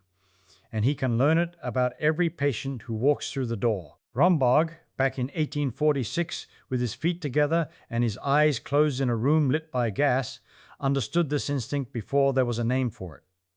The body will show you its nervous system if you take away one of its crutches and watch what happens. Take away the second leg, take away the reassurance of 2 feet planted, and in the swaying that follows, the whole hidden orchestra plays for anyone patient enough to listen. I keep thinking about that inverted pendulum, the stick balanced on the ankle with the weight held nearly a meter up in the air, forever falling and forever caught. That is what you are, standing there. You are not stable. You are never stable. A stable thing is a stone lying in a field. You are a flame standing upright, held against the pull of the earth by 1,000 small corrections a minute, each one a guess about the future made by a brain reading 3 rivers of information at once and predicting where you will be a heartbeat from now. Standing still is the most active thing you do. It only looks like nothing, and when the day comes that you cannot do it, when the 10 seconds slip to 8 and the 8 to 5, that is not the flame going out. It is the flame telling you the wax is running lower than you knew, while there is still wax enough to do something about the burning. That is what the whole investigation comes down to, when I strip away the hazard ratios and the hair cells and the empty baskets where the Purkinje cells used to be. We went looking for a mystery. How can standing on one leg know that you will die of cancer, of the heart, of the lungs, of a thing not yet named when the test was given? And the answer was not spooky, and it was not magic. The answer was that balance is expensive. It draws on everything. It builds the inner ear and the muscles and the little computer and the vessels that feed them all, and it pays the bill in real time in front of you in 10 honest seconds. A system that is failing quietly, in a dozen places, in ways no single blood test names, cannot hide from a demand that taxes all of them at once. The wobble is the whole body confessing, not the cause of anything, the confession of everything. And so, when you next find yourself waiting for a kettle, or standing in a slow line, or pausing in a doorway with nothing to do, I hope you will lift one foot the way we described, and press it gently to the opposite calf, and let your eyes rest on some patient point across the room, and simply notice. Not with fear, with curiosity. The way you would notice the weather, because in that small private moment you are reading an instrument older and truer than most of the ones we build with wires, and it is reading you back, and the conversation between you and the pull of the earth is the same conversation you have been having, without knowing it, since the first day you stood up as a child and let go of the furniture and stayed. We fall our whole lives, every second, in the tiniest of increments, and we catch ourselves, and we call it standing still, and we think nothing of it. Perhaps that is the last small marvel to carry into sleep, that the body, left alone in a quiet room, is never once at rest and never once gives up the catching.